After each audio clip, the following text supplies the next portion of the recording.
States of America, and to the republic which stands one nation under God, indivisible, with liberty and justice for all.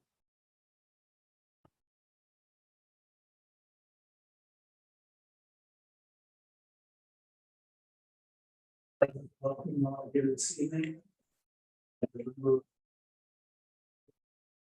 Our agenda and so for some time and go through some other hearings and presentation. First, I'd like to ask, is there anyone here that has a question, concern, an issue that is not on or related to tonight's agenda? If that is the case, please stand and state your name and address this board with your question, concern, or issue. Thank you. I'm here to first one of the other issues, but I will say that I live on Nottingham Road and right opposite Drummonds, a lot of children, the track team runs by there. We see Hanson trucks coming by at 60 and 65 miles an hour, 30 and 35 and 40 miles an hour. And it's near Tecumseh School. It is just a hazard. And I have one car passed me the other day, and I have to say this, he was speeding. And he literally crossed a double line when I was trying to turn left into my driveway. And that's one of the reasons I'm here, to say, please get that speed limit changed. And I begged, I called the police constable, I say, do something about this. Someone is going to get killed. I have a couple of things I'd like to communicate back to you. Some of it's good. State and county roads, we have no control over the speed limits. We made requests, and I have a stack in writing to both entities and various roads throughout the town on addressing speed reductions. And out of all of those that Ken Andrews is here, maybe we were successful once. We will try again in terms of speed reduction and good news. If you want to tell me. I actually, yeah, we just got an update this week from New York State. Last spring, we had gone through the whole process with the county and the state to request them. Their next step was to do a traffic study of Nottingham Road through that exact area. They have completed their traffic study and actually determined that, yes, it should be a school zone. It should be reduced to 20 miles an hour during the school day. There's some formalities that need to be done, and they're going to forward that to the county and the town, but it is moving forward. And yes, there is going to be a school zone there. So there'll be a window in a shorter period of the school property itself that will be reduced to 20 miles. The rest of the road will remain until. But at least it's something. It'll be a school zone, yeah, through that That area. will protect children. Thank you. If that could be expanded, if the study could be expanded, please do include the rest. Thank you. Tom? Tom Greenwood, Apple Cross. I just wanted to see if we could get clarification from the building department on what a considered change of use is. I've heard recently that any change in a tenant's occupancy in a building is going to require planning board approval. That's disastrous for a developer because, you may have a tenant space that has a law firm and now you're going to put in an accounting firm. Or you have an accounting firm and now you're going to put in a dress shop.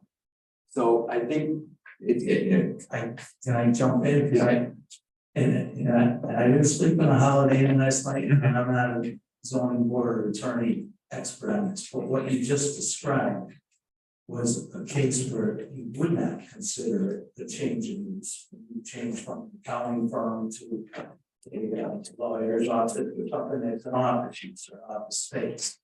But if you change from an office space to a retail or a residential tenant to a retail or a retail to a bar or restaurant, that would be a change in use. And beyond that kind of level of expertise, I'd be more than happy to sit down with you and our attorneys and, Well, folks in the planning and building departments. exactly, I appreciate that, that's my understanding, but from what I'm hearing from the building department is that's not the case. And that there's something that the town is very sensitive now, just shortly, this happened, I guess, of people changing the use of their spaces.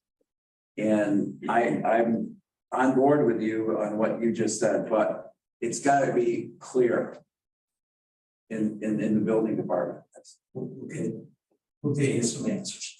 Is there anyone else that has an issue, question, or concern you'd like to address the board? Sir? Dave Thomas, since it was brought up, sorry to take your time, have you looked into speed cameras? Can the town contract with the company that provides that service? Or is that gonna be bigger than the town? Here's one of the main issues about speed. The majority of the roads within the town of DeWitt are residential in nature and very narrow. In a 30-mile-an-hour zone is a legal use. We don't have the authority as a town to go lower than that. Typically, you'll find in most neighborhoods in residential settings, 30 miles an hour is too bad. And so you don't have a lot of enforcement activity. We get constant complaints from residents that my street is being fed upon. We'll take and post a measuring device. We had the bad news of always reporting back to the residents that 30, 35 is the majority of the speed that's been occurring in the inside the neighborhoods. We agree.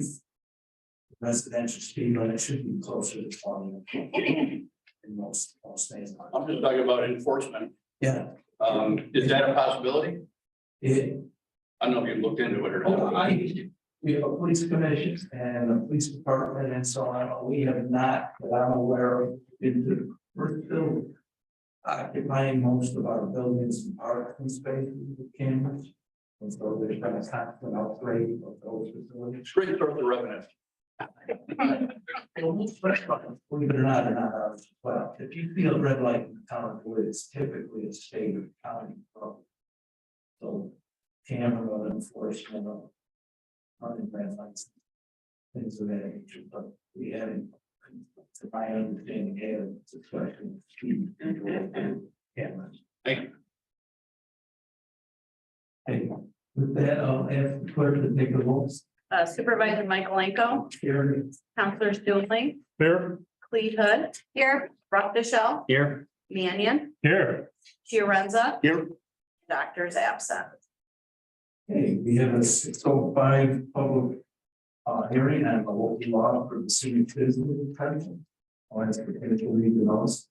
Please take notice that pursuant to the provisions of section 20 subdivision 5 of the municipal home rule law of the state of New York, a public hearing will be held by the town board of the town of DeWitt in the county of Onondaga, state of New York on Monday, October 2nd, 2023 at 6:05 p.m. DeWitt Town Hall on the question of amending chapter 170, article 2, section 170-7 of the town code of the town of DeWitt to clarify the calculation of income for the senior citizen exemption and increase annual income limits for residents of the town of DeWitt who qualify for the senior citizen exemption.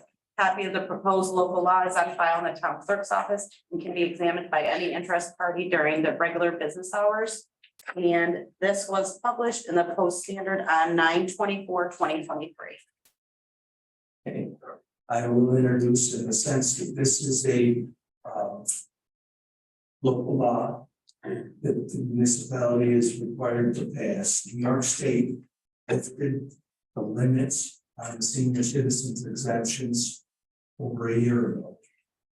The town of DeWitt has taken its time and we're proposing to pass legislation that will give the maximum benefit that the state would allow. And I know Councilor Ewing will turn the floor over to him, and has been pushing this from the day the state passed the legislation.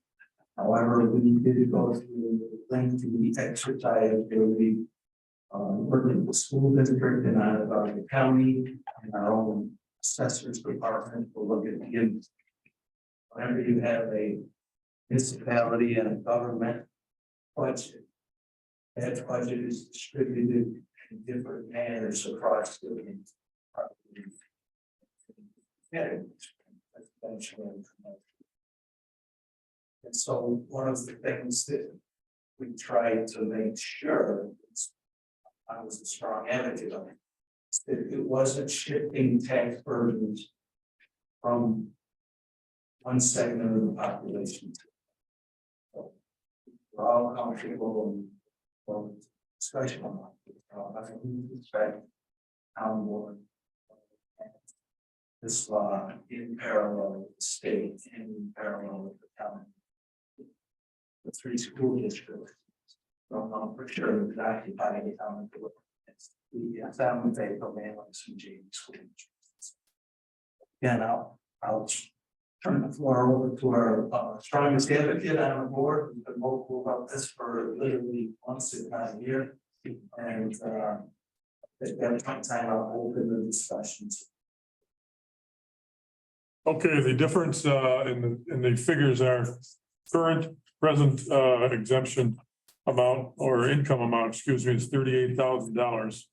And that's going to be raised to $58,400 for maximum income. So that will allow a bunch of senior citizen people to get more money back on their when they apply for the Star Senior. So that's where we are on that. Anybody have any questions on that? Yes. Carrie Kuhn, Orpington Drive. Did you say that it will not shift the tax burden to other property holders?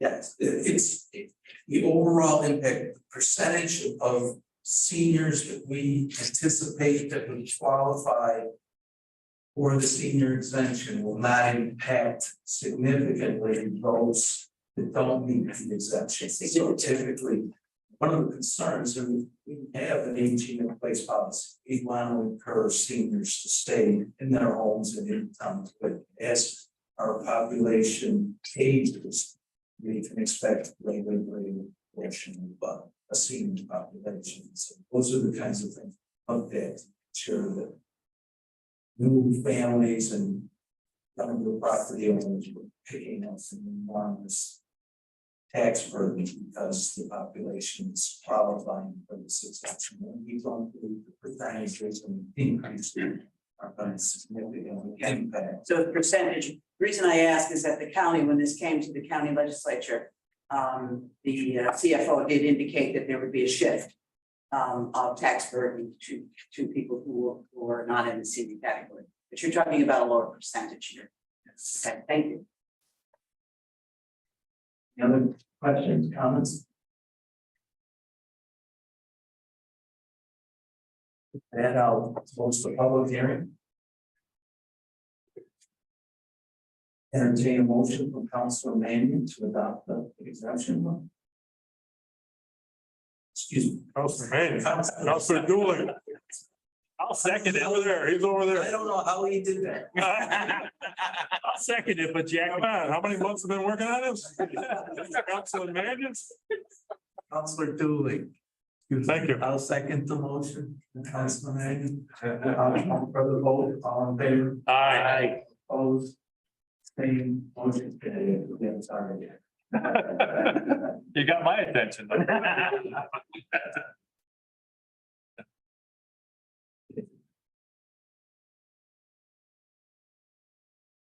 Nine 6:15. Time, so I'll ask the clerk to read the notice and I will move off with the mixed use village overlay. Please take notice that pursuant to the provisions of section 20 subdivision 5 of the municipal home rule law of the state of New York, public hearing will be held by the town board of the town of DeWitt in the county of Onondaga, state of New York on Monday, October 2nd, 2023 at 6:15 p.m. in the town offices, 5400 Butternut Drive, on the question of amending the DeWitt Town of DeWitt Town Code, Chapter 192, Article XB, Section 192-64.4, to adopt changes to the mixed use floating overlay zoning district regulations. Copy of said proposed local law is on file in town clerk's office during regular business hours. And this was published in the Post Standard on 9/21/2023. Excuse me, I can't hear a single thing she said. I don't hear well. Is it possible if you could, go to the microphone because I'm not hearing anything. I think that's right, I will try to summarize right now, but basically what she read was a legal notice. It was posted in the newspaper describing the whole purpose of this public hearing.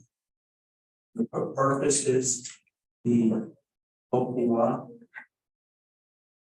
And so I'm going to give a 5-7 minute presentation on this to introduce this. And then at that time, I'll open it to comments or questions from the board. Then I'll open it to the floor. And we'll accept your comments and questions about this particular public hearing. But I did put together a couple of slides because of the attention this issue is. Okay. And so I do want to clarify, I'm going to ask the clerk to put up a presentation.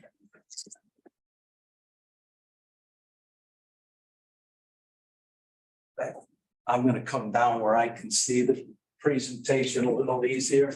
And I will try to speak very loudly so that everyone can hear me. If you can't, let me know. But this was again a issue that we've been working on for quite a lengthy period of time. And it's been picked up by media outlets and the local newspapers in the sense that it was driving. It's related to shopping. It's a much larger issue than that. And it's been hanging around the town of DeWitt for at least 5 years.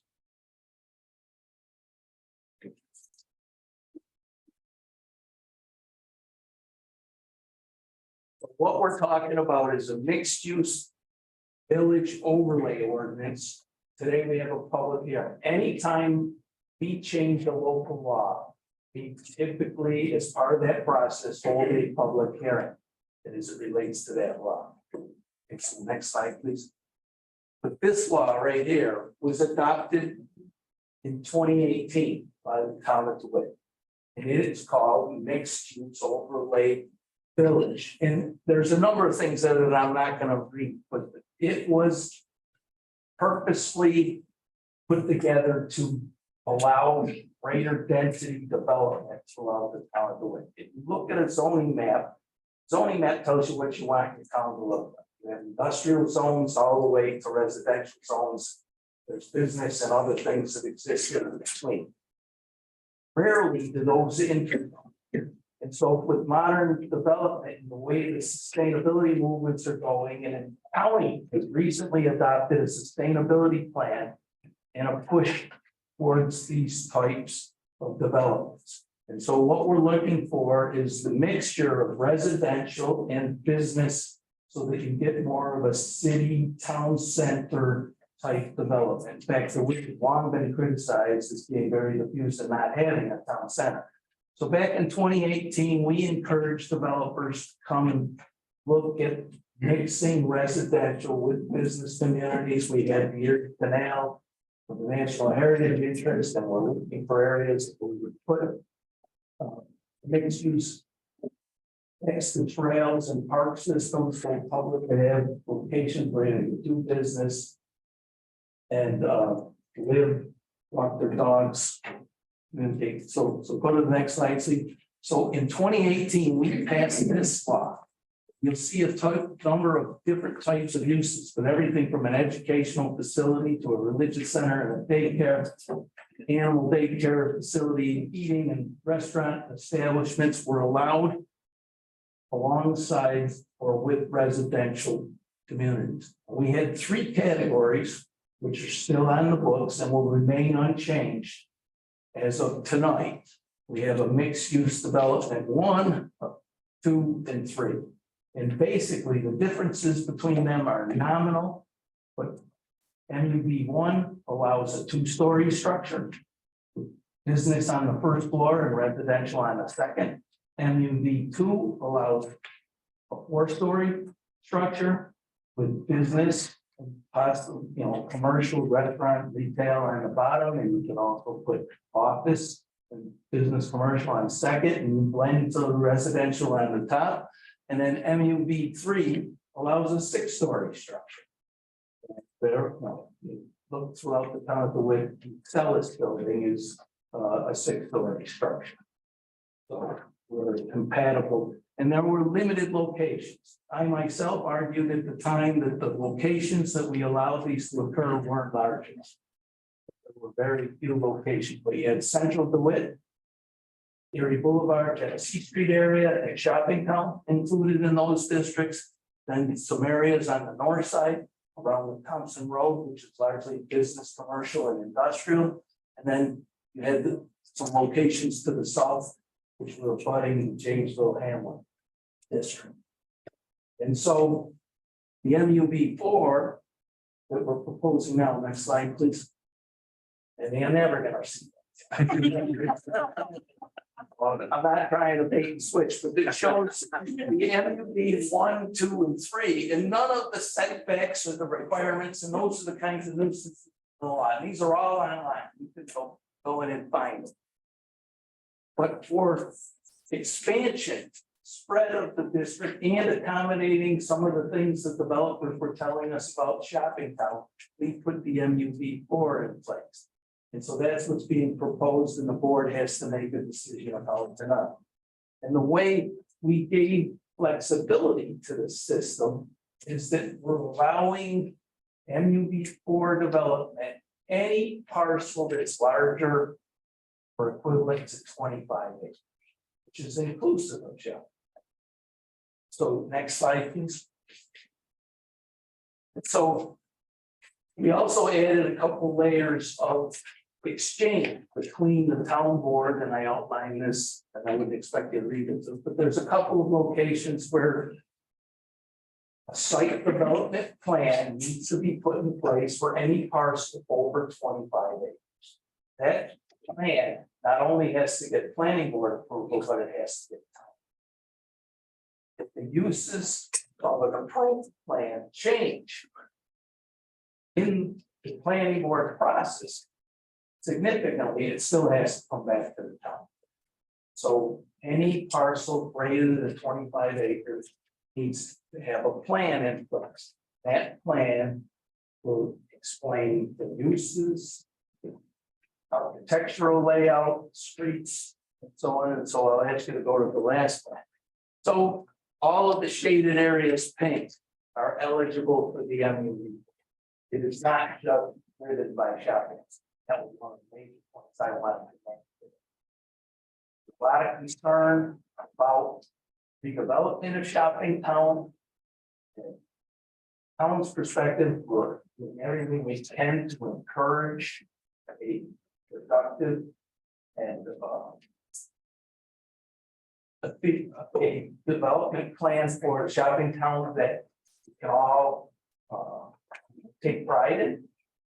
But unfortunately, that's really not the message here in today's meeting. And I know I'll answer all the questions that you put forth to us, but we are not here to accept questions or be in any type of position to be answering about what the development at Shopping Town is going to be. The materials online right now. The developers. I'm sorry to interrupt again, but I didn't hear this last part about you're not. Yeah. Well, you know what? I should go up there. Thank you very much. Thank you. That's a good idea. I'll repeat, we are not in a position to answer questions about. Okay, hold on a second. Let me close it down.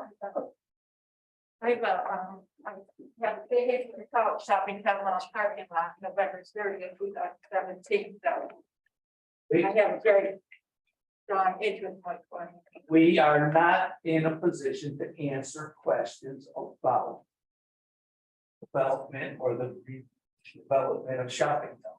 Oh, this again is a change in our law. It's a public comment period on that change. If you have disagreements, concerns, issues with the language of the law, then please provide them to us. You can email that to the supervisor at thetownofdewitt.com.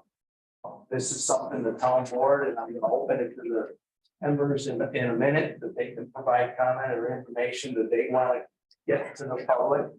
But again, we feel this is in strong support of the developers in Chapeltown, and we hope that this helps them in the design and push forward for the redevelopment of Chapeltown. But right now, this is more about the town of DeWitt and opening up mixed use development for all developers as we go forward on with this type of development. And again, I will close with very much in line with the sustainability plan and the trends that you see going on around the country and Onondaga County as well. Okay, with that, I'm gonna open it to the board first, and I'll be more than happy to take comments, questions from the audience. Okay, is there any comments, questions, concerns? Man, I'll make one comment, and it's along with what you've already stated, but technology has changed the way people shop, and the green economy has changed the way people live, and we want people to live together, work together. We want walking paths, but we put this in place, MUV 1, 2, 3, 4 or 5 years ago to encourage developers to come to DeWitt and build a mixed use product. So today we're just refining the law just a little bit more. Shoppingtown, obviously, we need to get that property redeveloped and make it the gem that it once was. This may help that project a little bit, but it will allow them to build apartments, build stores, build some parks, some sidewalks, and it will be a huge improvement just getting Shoppingtown underway. It'll be a beautiful project once it gets going, but this mixed use village is not just in the town of DeWitt. I mean, it's happening all across the country. There's shopping malls all across the country that have gone dead, that have gone bad. And hundreds, if not thousands of them have been redeveloped into mixed use projects. So, as we refine and make our mixed use village a lot better, Shoppingtown will fall into place and be one of those projects that the rest of the country will look at positively and say, well, we want a project just like that. And I'll leave it at that. Thanks. Yeah, I also think that we work, town, the planning board has worked real hard on coming together with this additional MUV4 category. One thing I did want to just point out for clarification on that map that the supervisor so kindly provided in his presentation. All of those areas that are greater than 25 acres are eligible for this new MUV4, but they're not actually designated by the law as MUV4. So there's another step that all of those parcels, including the Shoppingtown, would have to go through to actually get permission from the town board to apply those standards to their development, and then have to go to the planning board to get a site plan approval, which then also needs to be approved by the town board and the planning board again. So there are still multiple steps to this, and as the supervisor and deputy supervisor said, although this will affect Shoppingtown, and we hope that this will help lead to a wonderful redevelopment of Shoppingtown, it doesn't directly change the zoning for Shoppingtown today. Anyone else? Yeah, I just want to say that the property over there in Shoppingtown is owned by the county and not by the town. I think a lot of people may know that, but the county owns that, not the town. And the other caveat is that the Macy's building and the Sears building are owned by separate entities. They're not owned by the Shoppingtown in the day when Shoppingtown was all together. So I want everybody to understand that also. Good point. Yes, there was a woman in the front here that would like to please stand and state your name. My name's Dorothy Money. I'm ONY. I live behind DeWitt Community Church, so Shoppingtown is very significant to me. I've only lived there for 5 years, and so I've had thoughts at different points, oh, maybe I bought in the wrong neighborhood, I'm gonna start tearing this down. But I moved here from Fayetteville, and for the last 5 years that I lived in Fayetteville, we bought the village tooth and nail about, they wanted to put 300 3-bedroom apartments next to the post office on Genesee Street. And one of the things the village board said was, it won't increase traffic, which no one even could understand how they could say that with a straight face. But anyway, eventually the superintendent of the schools wrote a letter saying the school district cannot possibly accommodate the number of children that would be added to the school district. You know, from that number of, I mean, a 3-bedroom unit is a family-sized unit. So the reason I'm expounding all this is that this plan needs public input. I mean, I'm on Nextdoor all the time and Facebook, the couple different little neighborhood groups on Facebook. And people are talking about this all the time. Everybody knows about OCEDA. Everybody knows about Pat Hogan. Everybody knows about Transformco. You know, everyone is following this. And it's very important that the public have access to the town. And I know the planning board is not elected people, you know, as opposed to the town board, but you really have to put in place a component for the public to actually be part of the process, or there's going to be petitions everywhere. Thousands of signatures.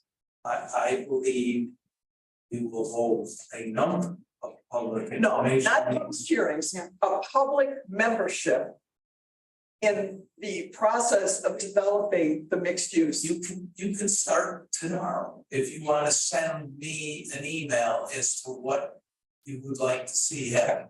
We have several of the developers on board in the room, and we more than happy to pass that on, and if the proper time, she would contact I understand. developers and us. Again, Okay. we would hope that this process is open, is transparent, and is engaging the public. Sure. Can I post on Nextdoor that, you know, people can send you emails? Yeah, supervisor at the Okay, with.com. Excellent. thank you. Actually, if you, there was some other folks that I know have been waiting to talk for a while. There's a gentleman over on this side of the floor, someone. No, it wasn't you, Brian. Okay. All right, please stand, state your name.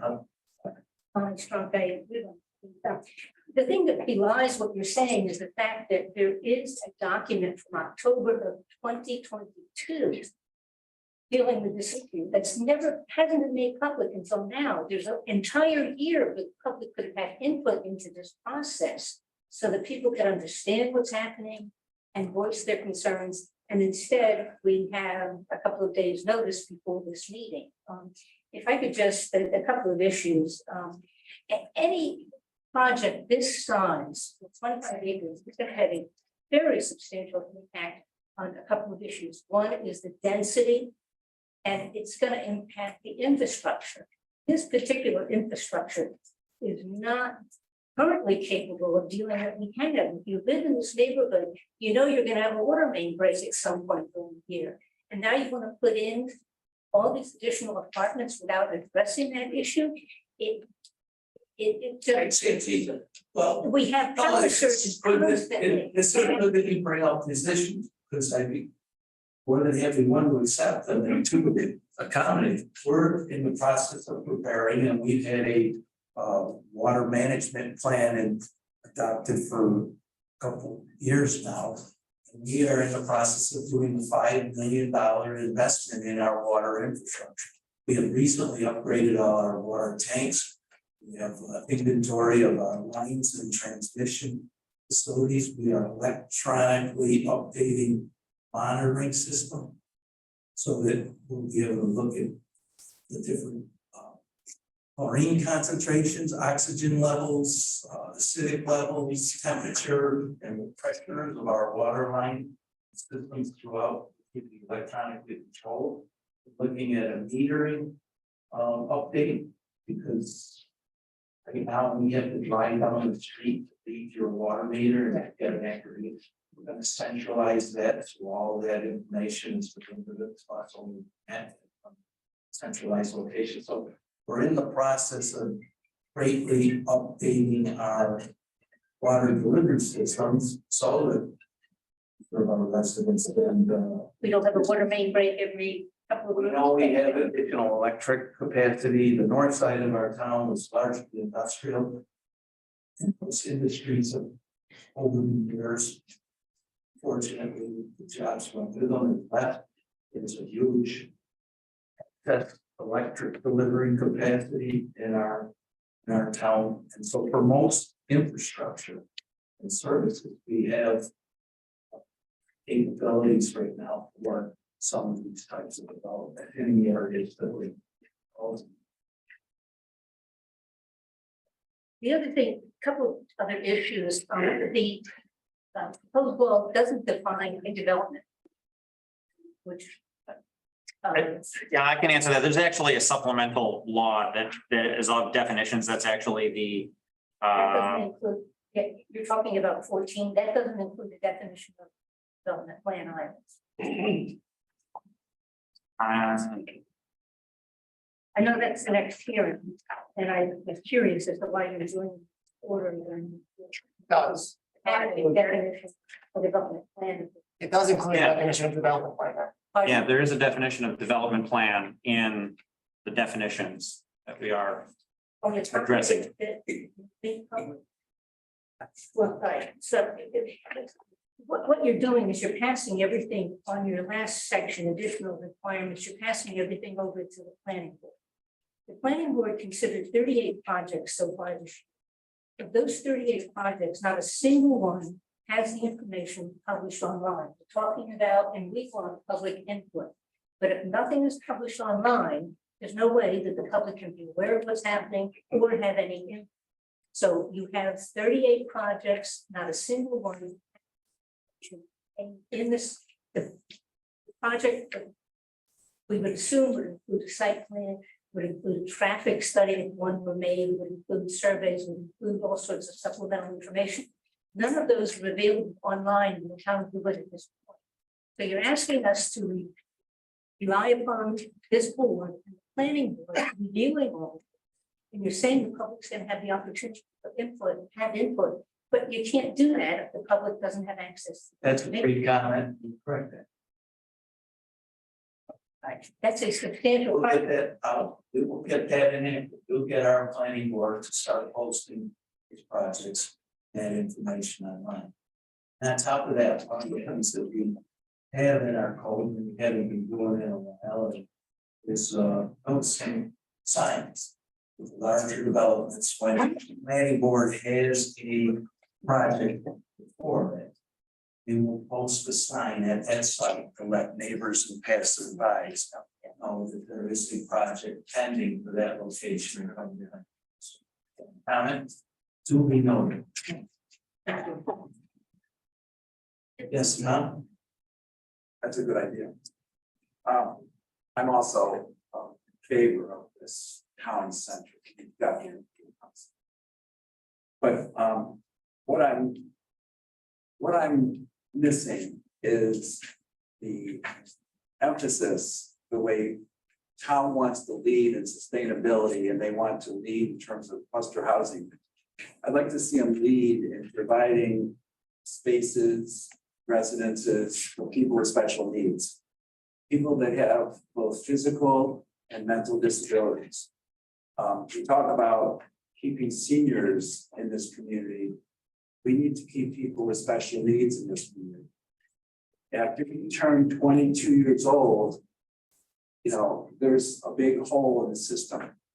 And instead of running to various, areas in the town and saying, oh, we want to put a group home here, and having a big uproar and fights about it and all this other nonsense. We would like to see a plan set forth to help these people and accommodate these people. Not just according to the 1990 law about accommodation, but to be proactive about it. Because there's a huge amount of need. And this is a great opportunity for the developers as well, because it actually brings care providers to these facilities. And it's not a hospital, it's not a mental facility, it's just a place where people with autism or people that have disabilities can be cared for. Doesn't have to be one-on-one, it could be one-on-three. But there's provisions in the Medicaid law for people, there's money available for people both to pay rent and to own places. And the idea is if you get them together, like this cluster concept, you'll have a greater opportunity to get care providers to be able to take these people around. They go shopping, they sing, they dance, they perform, they eat, they sleep, just like everybody else, but they need a little help.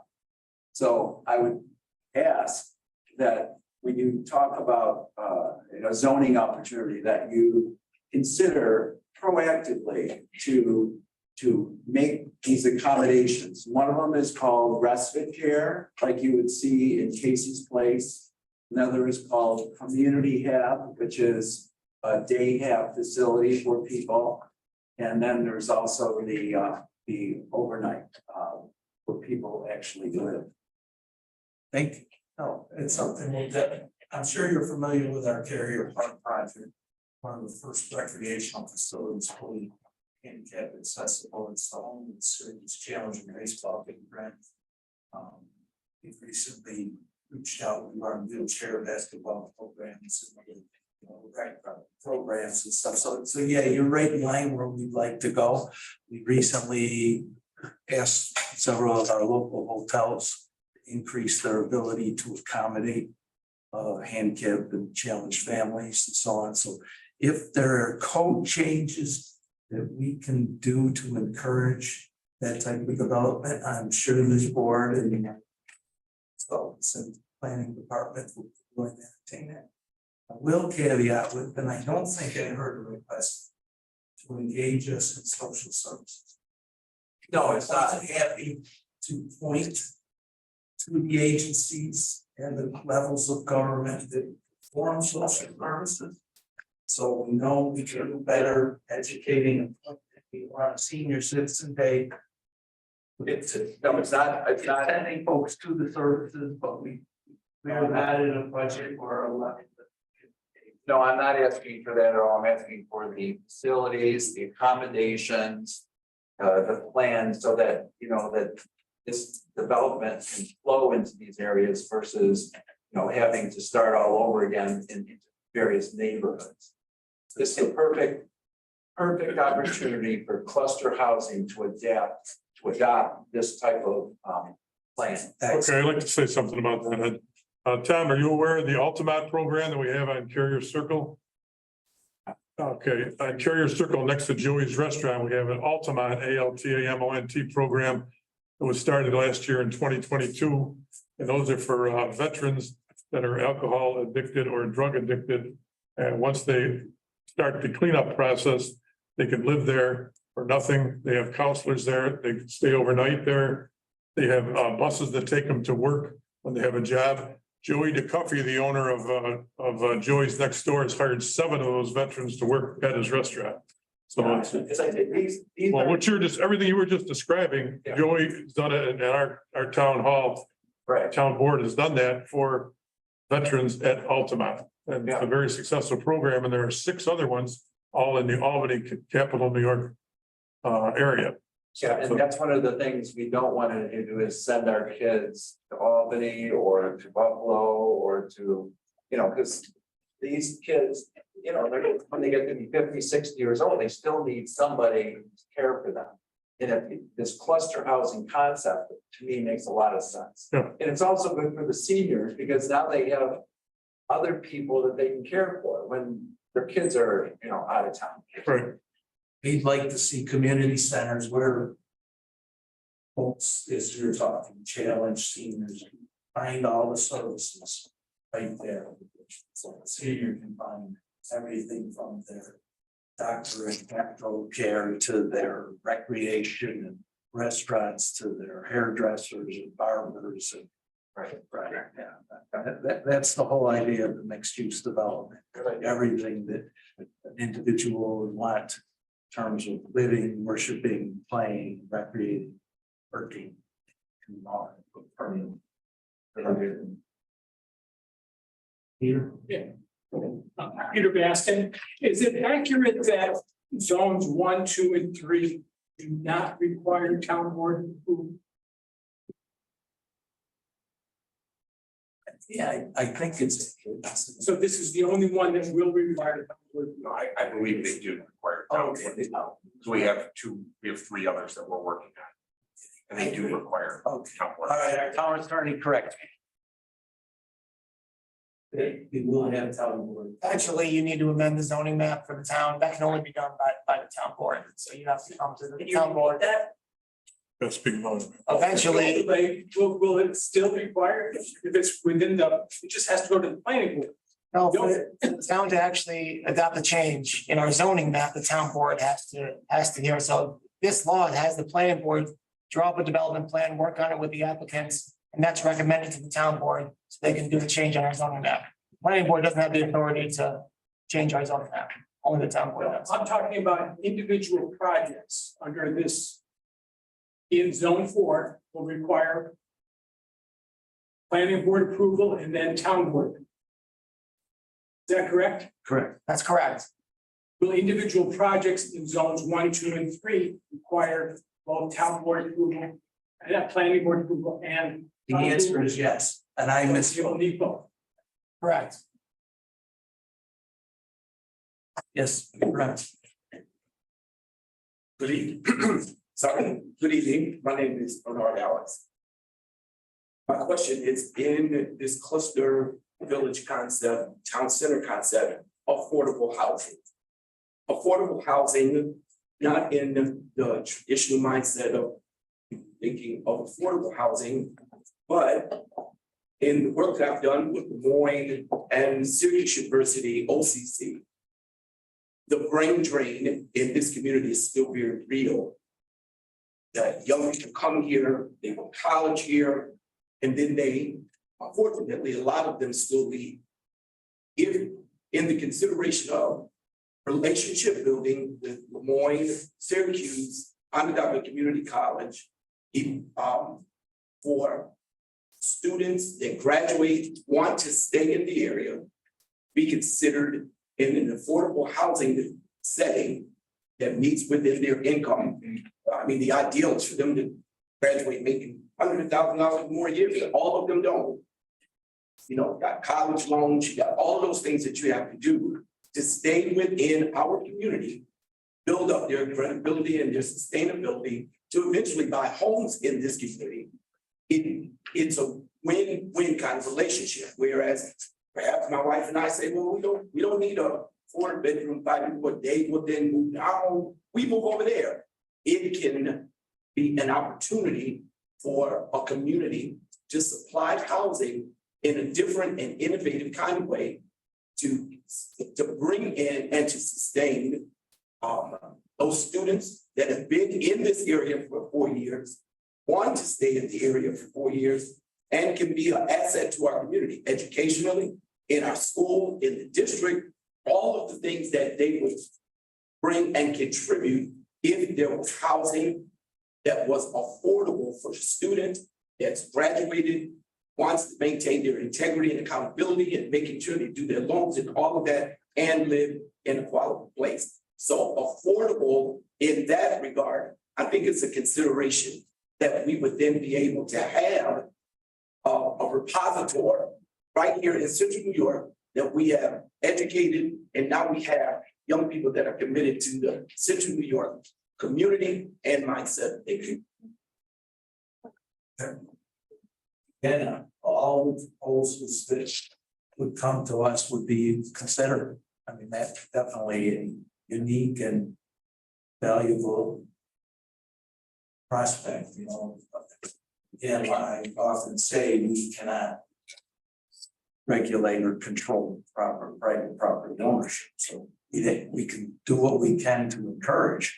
We put the mixed use law in place 5 years ago. We have a couple of projects in the queue, but for the most part, it's been inactive for 5 years. So the community, the developers and private owners are working to see the end. To be like the desire of encouragement, the world isn't gonna make it happen. And certainly sympathize and do what we could to the town. Okay, Brian. Yeah, a couple, two quick things. My name is Brian Solomon. The map that you had up, it looked like, so areas that are 25 acres or larger would be eligible for this mixed use village for development, but I think we want to focus on brownfield sites. I mean, I could have sworn the White Lake Wilderness area was hatched up there. So, that's much larger than 25 acres, but I don't think any of us want to see development in areas that are, important conservation areas. There's a lot of areas in that map that will never get. Okay, so will we whittle that down before it goes into the MUP, It's only eligible at this point in time, but the underlying zoning and restrictions wouldn't change. So any preclusion by another law or ordinance is not identified on that map. Okay. So the other comment is just, about this plan. So you said any, MUV for development, 25 acres or larger would need a plan. How is that plan fundamentally different than the current plans that are submitted for any project development in this town? Thank you. In a simple sense, right now, a lot of the composition of the mixed uses is not allowed in the current zoning. Current zoning regulations, right? There's different uses that are incompatible. So the mixed use district is basically incentivizing the mixed composition of the different uses.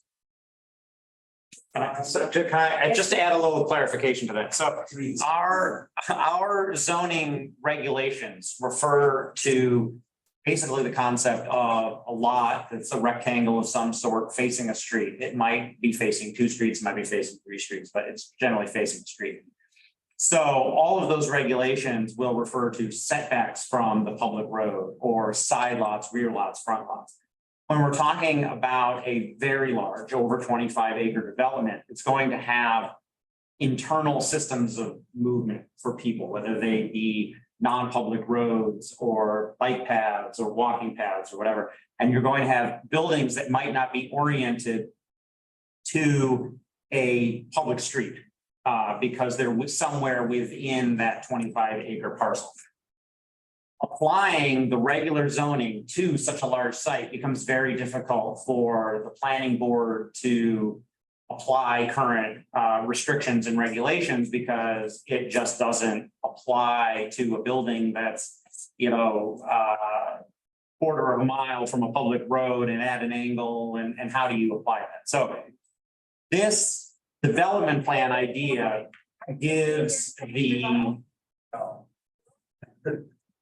this development plan idea gives the planning board flexibility to apply the regulations and concepts of the mixed use village specifically within that area without having to try and finagle it into these other codes. So a site plan for any other site right now development still has to take into account those setbacks or the side lots, front lots. The development plan will not have to. It has a planning board and the town board have more flexibility in how it's actually developed. Does that make sense? The difference? Yeah, that's helpful. Any other questions, comments, concerns? Yes, sir. Yeah.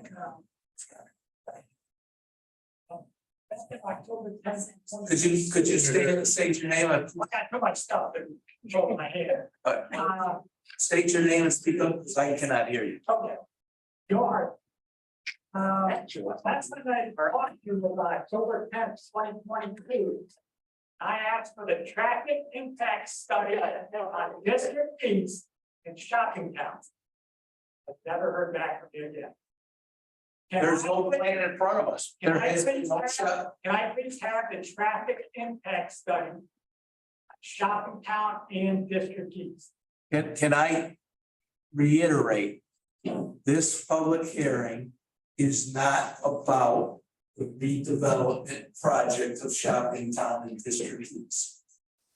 Onondaga County owns the parcel as of this date, and when a plan or an application is submitted to the town of DeWitt, it will start its review that will go through our planning board, and at that time, a traffic study along with a seeker and other requirements will be presented and available to the public. To my understanding, no traffic study has been performed. An application has not been made on a project to the town of DeWitt. There is no project District East within the confines of the town of DeWitt. Then Ed, why did we be on that day to approve phase 0 for the $50 million endeavor? Time demolition. Did you approve that with no public input, because I was one person here? We didn't. I fail to understand what you recognize as an approval. Was that for the request for the grant, for the state grant for demolition? Sort of New York grant application. Oh, we approved the grant application. I haven't heard whether the grant has been awarded or is to occur, but we approved a grant application. I'm ready to ask make some comments. Please state your name and I have a bad ankle because I was victim of vehicular assault at Shopping Town Mall in the parking lot on November 30th, 2017. And my name is Desiree Yagan. Okay, I have a YouTube channel and I publish content regarding public corruption and matters of public concern. The reason why I'm here today is on behalf of the taxpayers of Onondaga County. We have the town of DeWitt, and I think maybe some taxpayers from Onondaga County.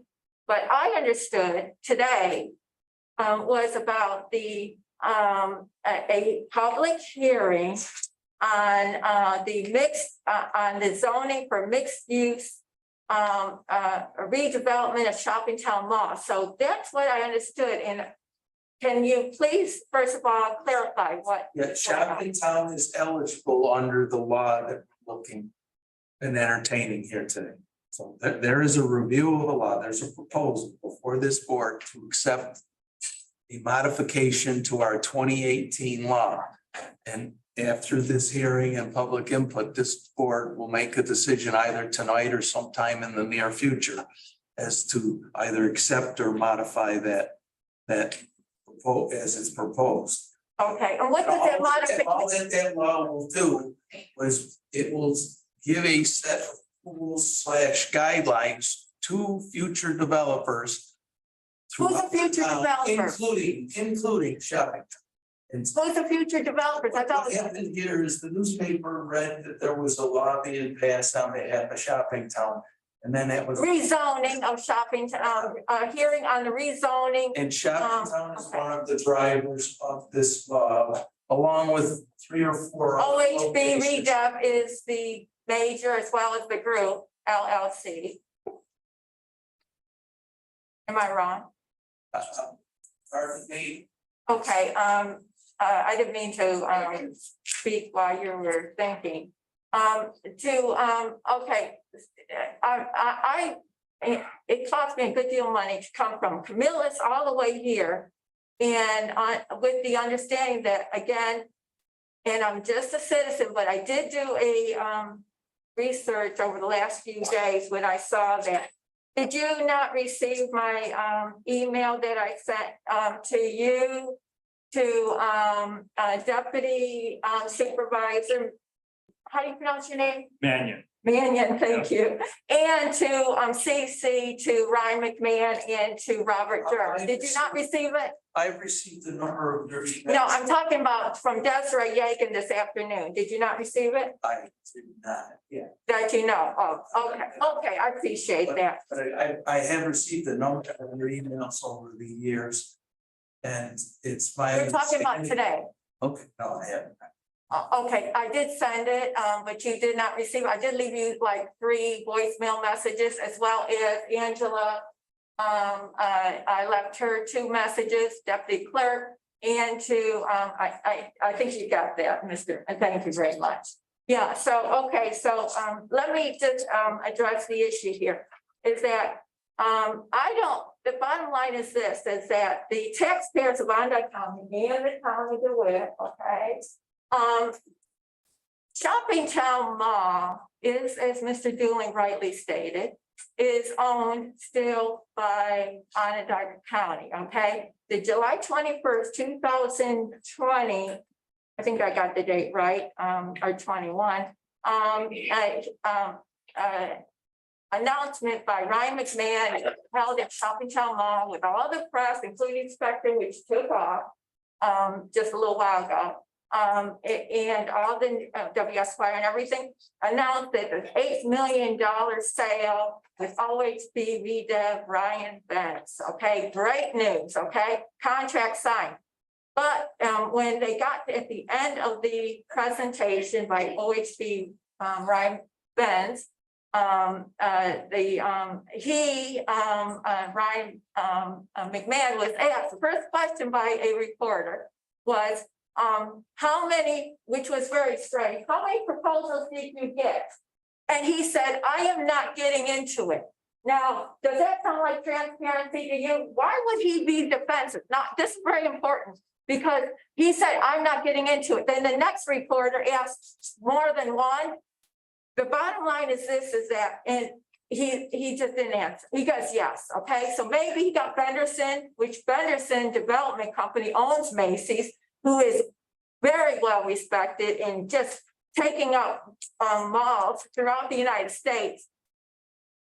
Bottom line is that whether there was 1 or 2 bids, proposals, RF proposals on Shoppingtown, bottom line is this, is that the taxpayer, you don't know what is in the contract. First of all, the RFP proposal by OHB, which by the way was created 2 weeks before the proposal.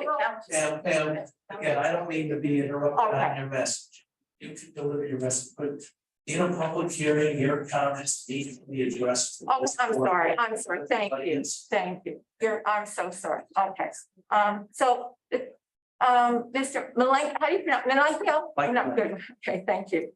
So, the issue is this, is that they don't, bottom line is, Onondaga County waived $13 million of the taxpayers' money of Onondaga County.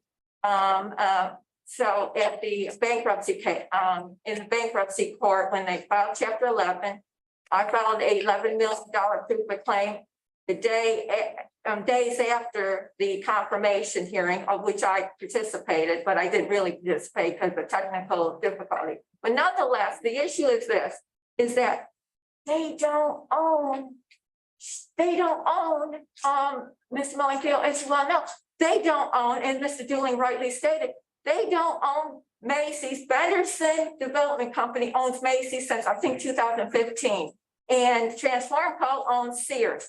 So all this happy talk, please don't take offense, but all this talk about the rezoning, nothing can happen until they take care of it. And why isn't it 4 years later, we're still talking about what we're gonna do? You can't do anything until, how can you do rezoning when you don't, they don't own it? But again, our rezoning is consistent with the law that we put in place in 2018, and we are looking to encourage mixed use development throughout the town. She wants mixed use, I agree. But I have an awful lot in common here, because any discussion of the redevelopment of Shoppingtown is premature. Tonight. You and I agree on that. Can I ask you this, Mr. Millingfield, is that bottom line is this? And by the way, and not to impugn her, I don't even know which one it is, the councilwoman on that county legislature, she for DeWitt, covers DeWitt. She stated 2 years ago, she doesn't understand why Benderson and Sears will not sell the parcels when they've been offered twice the market value. And you know what she said? She said, all I can think is it's greed. I say to you, they don't do it. They will not sell it because they know their Shopping Town Mall was procured. The sale and settlement agreement in the Chapter 11 was procured by bankruptcy, fraud, and perjury by CEO Shaw Cryer, who testified that Desiree Yegan was a slip and fall. I was a victim of vehicular assault. My legs were broken on the parking lot of the Shopping Town Mall. The bottom line is this, they will not sell, but let's just stay with they're not selling it. 3 years later, Ms. Millingfield, what are we waiting for? Why won't they say they're reported that they're thinking about talking about, oh, wait, man, we're working on it. Eminent domain. They will never do it. You know what? They're paying their damn taxes. And Benderson Development Company and Transformer Co., in which you can check on New York Finance. I've actually got it right there. Is that they pay their taxes. Desiree, this has nothing to do with the modification of the zoning law. Well, actually, You're in the wrong court of the wrong court. I'm not in court. But you're in the wrong Forum. room Forum. for what your grievances are. It's not a grievance. They are grievance. They are grievance. It's What you have it's is inappropriate. What you're bringing up. We're talking about rezoning Shopping Town Mall for 10 Why would years. you talk For about- 10 years, the vast majority of DeWitt residents have been calling me saying we need to redevelop Shopping Town Mall. Yeah. Tonight, and we're you taking can't- one small step. We can do something. We can do something and we're going to do something. We don't own it. We never have owned it. We don't own Shopping So Town. how can you rezone? I mean, why are you talking about rezoning? You can rezone around Macy's, you can rezone around around the old Sears building. They can be a part of it. They don't have to be a part of it. There's 60 acres. But why? Macy's consists of about half an acre and Sears consists of about Major 3/4 of an acre. So- Yeah, but it's a height. No, that's great. That's great. That's 1.25 acres. It's a 60 acres. There's 58 other acres that need to be redeveloped around those two And we have buildings. Sears and we have where the Goodyear, whatever that, It's less than 2 acres. Those two buildings are less than 2 Okay. acres. They don't own the land, they own the building. They don't own the land, they own the building. right, but we're That's talking right, square yeah. footage, but okay, I hear what you're This is saying. not the appropriate place for So the arguments that you've sent me. You sent me 2 or 3 or 4 emails. I sent you today. They have nothing to do with what we're talking about tonight. Okay, well, I will finish here that Enfield, ENFIELD, Connecticut Planning and Zoning Developer presents plan for mall redevelopment. And then, one of the All chairman says. our planning board meetings are on Zoom. They're on Zoom, they're on Facebook. You can go back and look at any of our planning board I'm meetings. sorry. All of our planning board meetings are publicly I held. will finish. They're on Zoom. Our board meetings are on Zoom. Thank you. They're on Facebook. You can look at I any meeting that you appreciate want to look at. We're just as transparent as the one you sent me in Connecticut. Okay, well then, can I ask you, and I will finish here, and I so much appreciate the colloquy back and forth, okay, I made on July 28, 2023, a FOIL request for what OHB redev their proposal to Ryan Ben's RFP, request for proposal, OHB. I requested their proposal, I requested all the proposals, which probably 1 or 2. Your request again, that was a process conducted by Onondaga County. Well, actually, As much as I would like. these to people get are you- entitled to know what the contract says, are we not? But as much as I would like to accommodate your request, I have no authority to do so. That request needs to be made. They said it would be 60 days for something that is required by law to be produced within the same. Okay, I will finish here, and I just say that. Let me say this. is Thank that you very much for going. The bottom line is that this is a sham, and this hearing is simply to make Ryan McMahon so he can get reelected. You need to pay attention, check my website, my YouTube channel, that's right, Yegan. Thank you very much for your time. I appreciate it. And thank you. Thank Mr. You don't Thank find that Thank out you.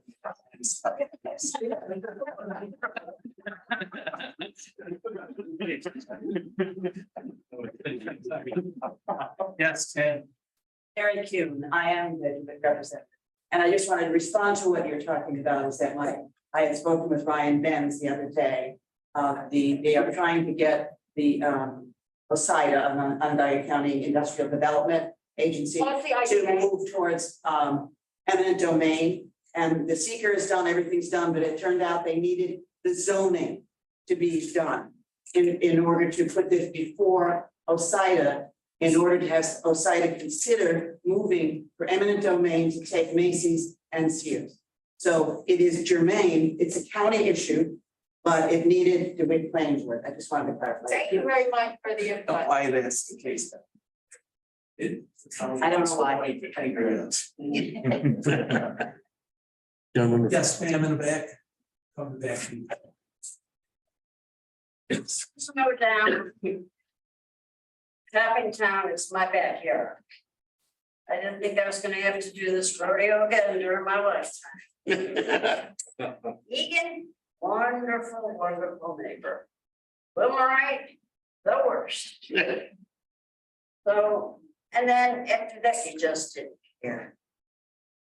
But, and the town wasn't too good, it was even different regime. But we kind of like to be aware of things. I mean, like, I get kind of hooked by the paper too, into, false sense of what's tonight. They don't check very well. But is there anything that we kind of want to know? The houses around mine, where it's like right behind the old South Arcade, it was probably the best description of anybody who knows Shopping Town.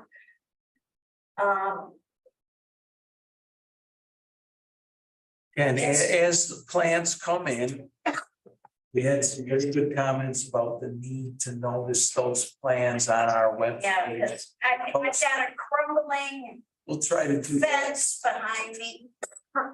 And in between that crumbling fence and my fence, which before Wilmerite, it always took care of it, finally manicured every summer. But Wilmerite. And I've got trees that were weeds now that are dying and falling into my yard, and I'm waiting for them to get my fence. So I call up Mr. McMahon for that. Yes, yeah. We would like to know what's going on.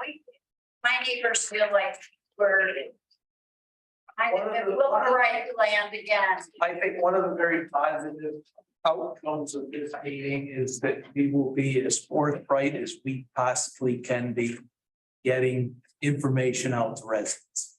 One of the difficulties in today's world is that people use different venues for their information.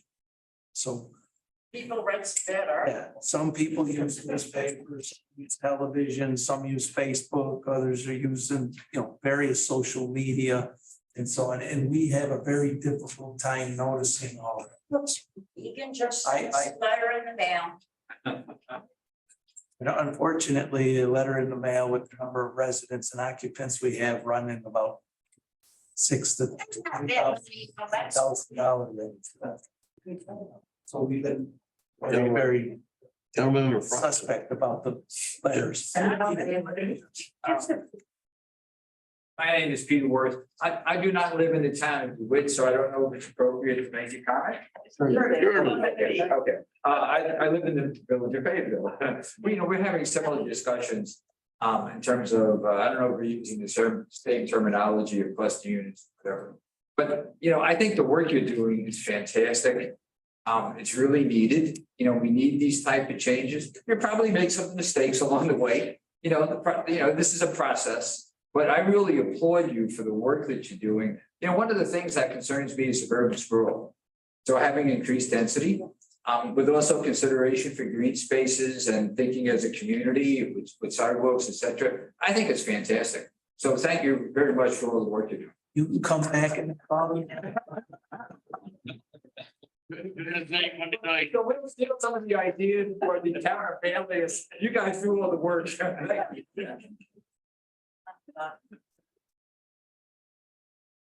Anyone else? Bonnie, Yes, just a go ahead. point of clarification, the last planning board meeting that was published online was in July of 2022. They stopped doing it, like they felt that was the end of the pandemic and they stopped doing it. So if they could be urged to put them online again, we got Doug Miller over there. I gotta talk to Doug. I thought we were getting them up there. no, I thought would work, but I'll follow up with the planning and zoning staff. They're still doing them on Zoom though, right? Live? yeah, but they're not for people who were for missing. I- Yeah. Thank you. Point well taken, Bonnie. Thank you. I talked to Mia the other day, I thought she had one. I sent her a note. Okay. Thank Take you. care. Appreciate it. Yes, ma'am, please. I have a question. My name is Mike Lee, so I'm in Kidney Bone. I mentioned, and you just water main break. And I know we had those other two, the one that was really lengthy. Since they've been putting chlorine in the water, I can barely stand the smell on.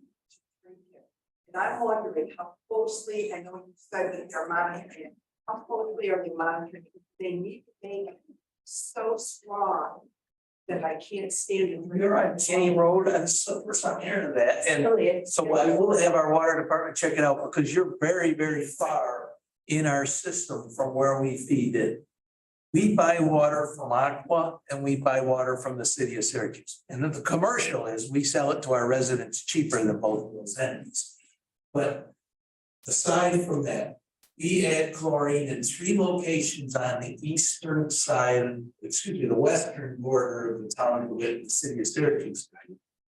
Because of the fact that water we buy from the city of Syracuse is chlorinated far on their western edge, and by the time it comes across their system and gets to the town of DeWitt, the chlorine concentrations are below health standards. And so we're accepting the water, and the city has no way of feeding in the chlorine.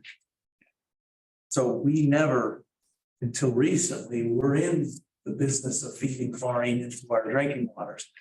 And we have those 3 locations on the western edge. So for you to be basically far enough away that it should not be a problem.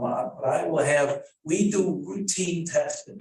If you're amenable, I'll take your address, you can either email it to me and we'll have testing performed at your tap. I think I left a message on the water department. They've been really good in the past, but nobody called me. And I asked if they could like maybe adjust it down, but still be safe. And the other question I have is, do we fluoridate the water? Into it? We chlorinate? Fluoridate. It's not fluoride. No. Yeah, I'll leave my address and let them check it. And it, I don't, sometimes I do try to rub the water along with the different ways. What was your address? What is your, 6740 Kinney Road. I'll let them know in the morning. And anybody else that has a question or concern, an issue unrelated to the law, would like to get an answer to us again. Email it supervisor@townofdewit.com and try to get that message to the folks that you can get an answer back. Any last comments, questions, issues from the audience and or the board? With that, I'm going to close the public hearing. The board. Do you just want to do the public hearing for the definitions too? And then Yeah. Okay. With that, I'll ask the clerk to take and read the notice. This is a 2-part process, but the law itself has a series of definitions. And so we're holding a public hearing. And the comments should relate to the definitions. If you disagree or have a comment or an issue or want something included or excluded from that definition list, then we would be willing to entertain or hear those comments at this time, so. Clerk, take. Notice. Please take notice that pursuant to the provisions of section 20, subdivision 5 of the municipal home rule law of the state of New York, a public hearing will be held by the town board of the town of DeWitt and the county, Onondaga County, state of New York, on Monday, October 2nd, 2023 at 6:20 p.m. in the town offices on the question of amending the town of DeWitt Code, chapter 192, article 3, section 14, to add definitions to the town code of the town of DeWitt relating to the mixed-use village overlay zoning district. A copy of the said proposed local law is on file in the town clerk's office, and this was published in the Post Standard on 9/24/2023. Any comments, questions? Again, this is just a list of definitions that accompany all our ordinances, and this is being modified to include the definitions that are relevant to the mixed use law. Bonnie? Yeah, could I just ask you, you have a copy of it in front of you, on 192.14, but it says accessory use residential. The original law says a use not otherwise contrary to law. The proposed law says a use otherwise contrary to law. Thanks for pointing that out, Bonnie. My mistake in front of all these people, but I will correct that. It's helpful to me. Great proofreading. So now it does belong there, right? It's already fixed. We're leaving on there. Right. Yeah. Very embarrassing, Bonnie, but. But seriously, if you look at this, if you look at development plans, there's no definition of a development plan. What is required in a development plan? Do you need a traffic study? Do you need to take into consideration the town's comprehensive plans? What do you need to take into consideration the density of the project? If there's no definition of it. It's just anything that the planning board makes up as they go along. When it's something of this substantial in nature, shouldn't there be some guidelines, A, for the developers, so they know what they're getting into before they put a lot of money to a project? B, for the public to know what's being considered and what this board and the planning board will consider in considering, I'm sorry, which may consider, but consider in a proposal. What guidelines should the planning board use? What guidelines should this board use? It is in the law itself, Bonnie. So you're gonna say There's that? no definition. So just to point out, in the other law, at the very end, there is additional requirements for large use, mixed use development. And it talks about in the development plan, it shall include a list of all uses or categories of uses intended for specific areas. They have to be designated on the development plan. All buildings and structures have to have site review within the development plan. The overarching principles and design guidelines of the zoning code of the town of DeWitt shall apply to the development plan. But it does, but it, Look at C6A, Bonnie, if you have the law in front of you. I do, yeah. Look at C6A, and it talks about development. plans. It talks about contents of development plan. And And this is on 14. this is not on 14, I'm sorry, in the mixed use Right. and MEB4 law.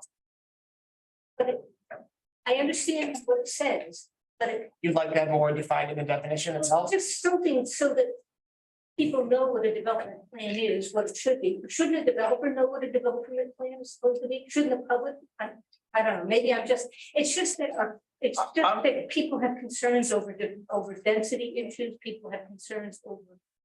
I'm gonna say that, yes, we can look at defining the development plan. But I'm gonna surmise that I could be incorrect, that for different properties and different users can mean different things. One of the things that we've been concerned about over the years is overly burdening the small business owner.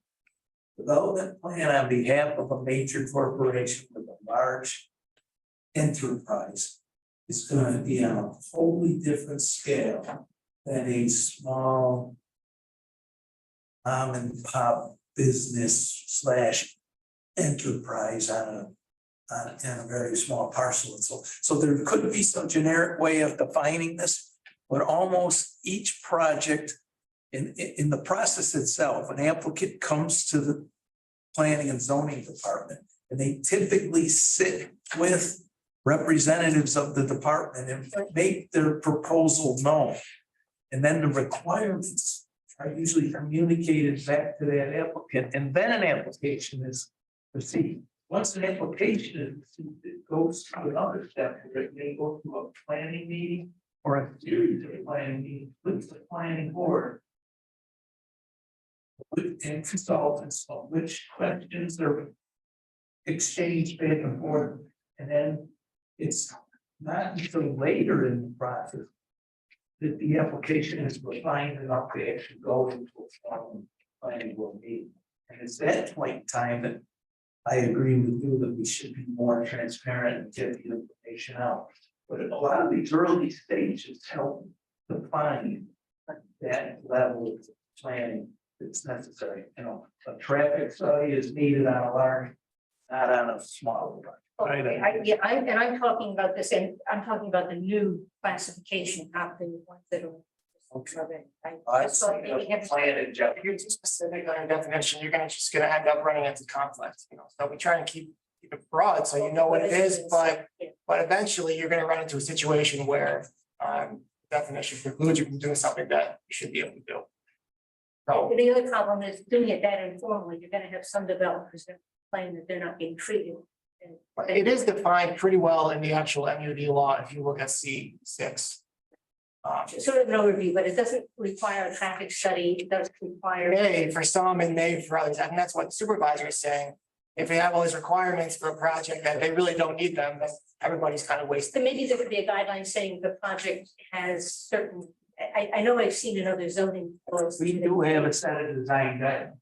So I think that's where Bonnie's concern is, because our development plan speaks specifically to the large mixed-use development and not all of the other developments that we Yeah, have as well. So maybe we need to further define what development plan and then the subcategories and how to. Yes.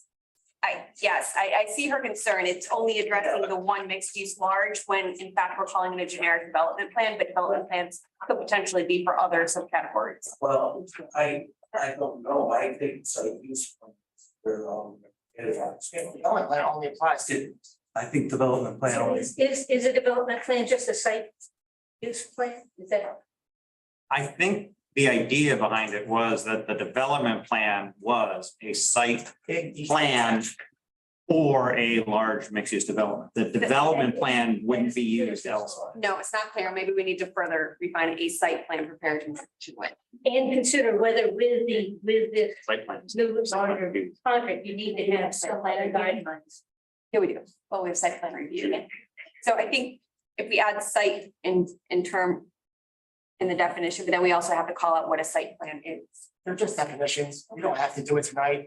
No, Wanna make no, some no, no, revisions, We can do it and we can do it next meeting. I don't They're think just it's- definitions. Agreed. And could the public be made aware of this? This has been going on since October for a year.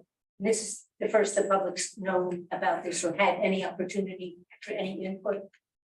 There are people who are concerned about this and I think have some good ideas, and I think that they've made some good suggestions here. Really, I think the public input. All of these are evolving documents. And I do want to say, this is not something we've been sitting on since October of last year. It's been changing and it's been discussed, but it just wasn't ready to go out to the public yet. It's not something the board was considering. So But maybe some public input, that's, maybe we could figure out some way to have some public input. any other, yes, ma'am. Hello, my name is Kathleen Coss. I live in DeWitt. I know you don't want to hear any more about shopping center. I got it. But to be fair, every half hour this morning on WSYR, and we listen to that for local news, the news guy was saying, DeWitt Board is having a big meeting about shopping town redevelopment. Okay, and I'm not an idiot. I used to be on a committee here. I know where to get news, but that's what they were doing. That's one thing. The second thing is, I understand how it works. I know about Onondaga County and OCEDA. I know they're dragging their heels on eminent domain and using various excuses. I know when Ryan McMahon hates us over here because we're all Democrats. But the thing is, if I took my house and let the weeds grow to be 6 feet tall, if I hammered plywood on all of my windows and doors, so some kind of a nutcase, wouldn't the town have a way to come to my house and tell me to either fix it, or you would fix it and then bill me in my tax bill? So why can't you do that? I mean, I go to Shopping Town. I wrote that letter to the editor a couple weeks ago. The potholes there, you can drive a car into now. It's very dangerous. Possible. And the newly added plywood is just hideous. And I get it. I understand that, you know, you've got issues here, but why can't we use the tools we do have? Can't you send the county something to get? We've sent fix everything up? numerous requests to clean the parcel. And You can't cite them though legally? No? So like people that have houses. I have one attorney sitting next to me, I don't know, how come he is 30 and they take. We don't want to go. You're asking us to commit suicide. Spend a lot of taxpayers' money that. No. That we know going into it isn't gonna. To be fair though, because Shopping Town is dead. All these taxpayers in this room, we're picking up the slack and everybody's sick of it. 2 of my best friends left for Virginia last week and they lived in New York their whole life. And I understand your hands are tied in various ways, but after at least 5 years of this nonsense, everybody's getting sick of it. Yes, they are. And you know, I love my house. I'm not going anywhere. But if my neighbor did what Shopping Town did, just saying. Oh, one other thing. The infrastructure money that Joe Biden's handing out like Halloween candy, can some of that be used to improve Shopping Town? In some way? County has funds. They have funds. Theoretically used, but they're Would truly they not. rather feed it into Micron now? Is that what? I can't speak for the county, but it'll be up to the county. These are issues we can't answer. Okay, That, you know, Now- you're more than welcome to attend the county well, see, legislature. that was my next question. I would love to attend one of those meetings. Right behind I you. know, I know. Behind your representative. They're right behind you. October 5th at 5:30 PM at the county legislature chambers, public comment on the budget. Oh, okay. It's available. You It can is. submit in writing. Yeah. That is downtown, the county courthouse on the 4th floor. You get there on 5 because you have to go through a metal detector. Or you could submit written comments to the clerk. It's all on, if you go to county legislature website, what you can do is there. But the public comments are this coming Thursday, October 5th, 5:30 PM. All right. Thanks, I'll be there. Thank you. Any other comments? Yes. Last thing, start off with senior tax rate being turned to different populations and that. We determined that it would not be. Yeah, how do you equate that?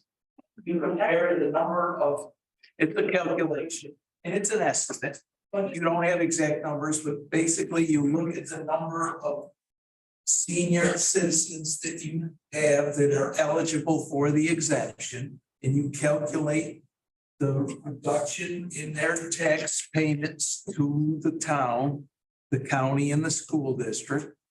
Again, I'll make it commercial. For every dollar you pay in property tax, 50 cents goes to the school district, 35 cents goes down to Onondaga County, and about 15 cents comes to the town of DeWitt.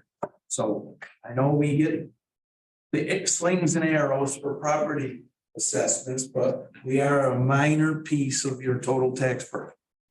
Of that money that's paid to us, we looked at the calculation of the difference in money through the reduction of those eligible seniors. And then what that total dollar amount would be. And then we distribute that across the remaining property owners. And we looked at that and it looked as if it was going to be a negligible increase. Your letter of October 14th One, you state on page 14, paragraph 2. Property tax benefits from developers is not likely to be realized. As most large developments have been provided pilot agreements by either Syracuse Industrial Development Agency or Onondaga County Industrial Development Agency in recent years. A trend that is likely to continue. In fact, it was recently reported Syracuse granted downtown and New York area developers over $50 million in property tax breaks over a 12-year period. 40 Syracuse properties. I know the article you're citing. Well, nobody else does. Oh, okay, Because I'm here with equity. but you're, How are you gonna deal with the residents here, taxpayers? again, Deal with a you're developer that will just like- pay taxes. just like the woman who's addressing comments about the maintenance of Shopping Town, you again are talking at the wrong level of government to handle this issue. We have I have no control, in the pilot process that's established in a county level. So when Taxes on, property taxes in town of DeWitt. I have a budget for the town of DeWitt. 80% of the budget of the town of DeWitt is labor related. We pay our employees, we provide benefits, and we provide a pension into the New York State pension system. Of that 80% in our budget, we have a roughly $19.5 million budget. Again, 80% of it, I have a 45 officer police force, a 25 man snow plow and highway department. I have parks laborers and a recreation department and 11 offices in this building. We have a total of 135 full-time employees, and we've had closer to 150 full-time employees 15 years ago. So we provided services at cost that grow less than 1.5% over that 15-year window. On an average basis, most of our years in that entire time, except for one, have been inside the New York State tax. So again, we provide those services in a day and an age with less people than ever before. And we continually monitor and try to regulate our costs. We will be coming out with the 2024 budget in the coming weeks. A preliminary budget is being presented to this board tonight. And the next tentative budget, we move to a preliminary budget. And so again, you will be able to find that information online, but when you start talking about pilot agreements and impact and shift of cost, there's nothing that this particular board. If you're a property tax, out of the way. At that tangent, wow. All right, again, we're out of our. Yeah. We're out of our speed right now in terms of what we're supposed to be talking about. Any additional comments outside the proposed local law, I will be happy to accept via the email. Supervisor at the town. I'm going to close the public hearing.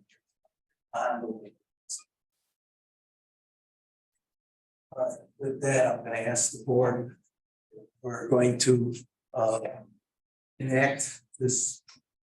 As For definitions, I'd like to propose that we wait, given the community input, so we can just review it to make sure that what we have is sufficient moving forward.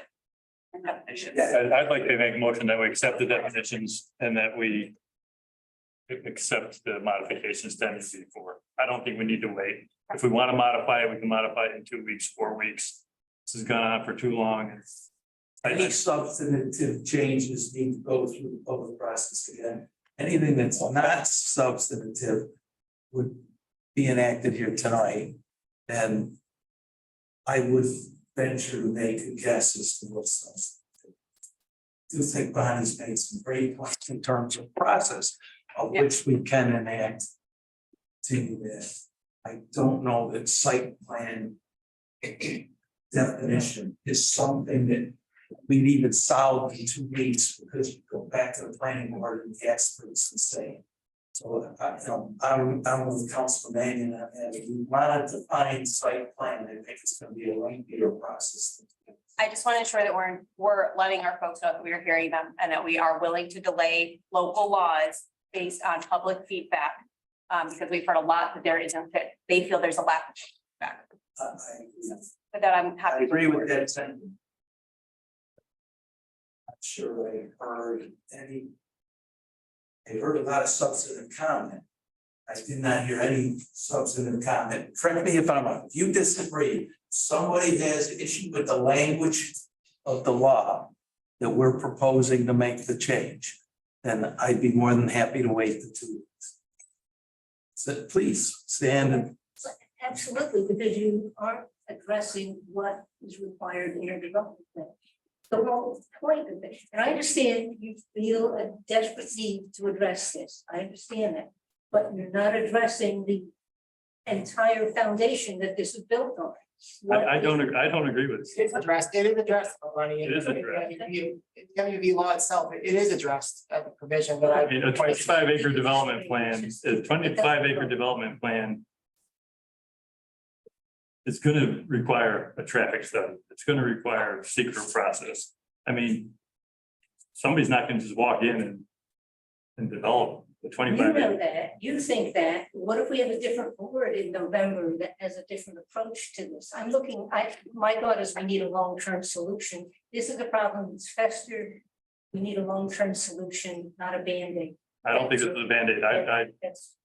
So Bonnie, what I'd say to that is I'd be happy to work with you. If we pass this law tonight, if you want to send me, we can chat. The people that have input, they might. Well, I know, but as a starting point of what some things that you think, because I agree with Matt, the way I read it was that it is defined in there. So from another perspective, because I've been in and working on this thing and have my hands on it inside and out. I'd love an outside opinion, and I'll be happy to work with the planning board and their lawyer and our lawyer and see if there's anything that we can come to an agreement to that we want to make another adjustment to the definitions at some point in the future. Because this, as I said, even if we pass this now, it's not going to be used tomorrow. You know, that nothing is going to go forward. So we would definitely have time to amend the definitions if need be. And I'll just reiterate that we're being targeted right now as if we're the whole. Exactly. And In another 2 weeks, the spotlight will continue to be pointed at the town of DeWitt as if it's a whole to this process. I believe that's true. No, it's not. That's my opinion. I do not believe that's true. But so far, we've been this has been the reason that things haven't advanced. So if we approve this here tonight, we throw it back to the county and they get the opportunity to point it back to us. Any motion? I'll entertain a motion. So. Yeah, I'm gonna do the MUB law for. Motion. Yes, a second. Jerry. Any further discussion? I'll vote in favor. Aye. Opposed. Abstained, motion's carried. I'll entertain a motion. Council Chair ends on the second, Council Daniel ends on definitions. Of the vote on favor. Aye. Opposed. Abstained, motion's carried. Thank you. Still have a pretty full agenda. I have meetings hanging there and this. We tend to be more entertaining than Monday night football.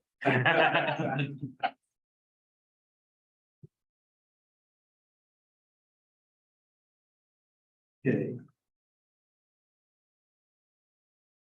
The PACC presentation.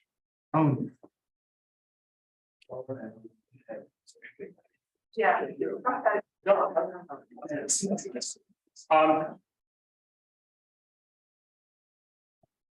So I'm Dennis Payne, the chairman of the DeWitt Advisory Conservation Commission, that's DAC, the ACC.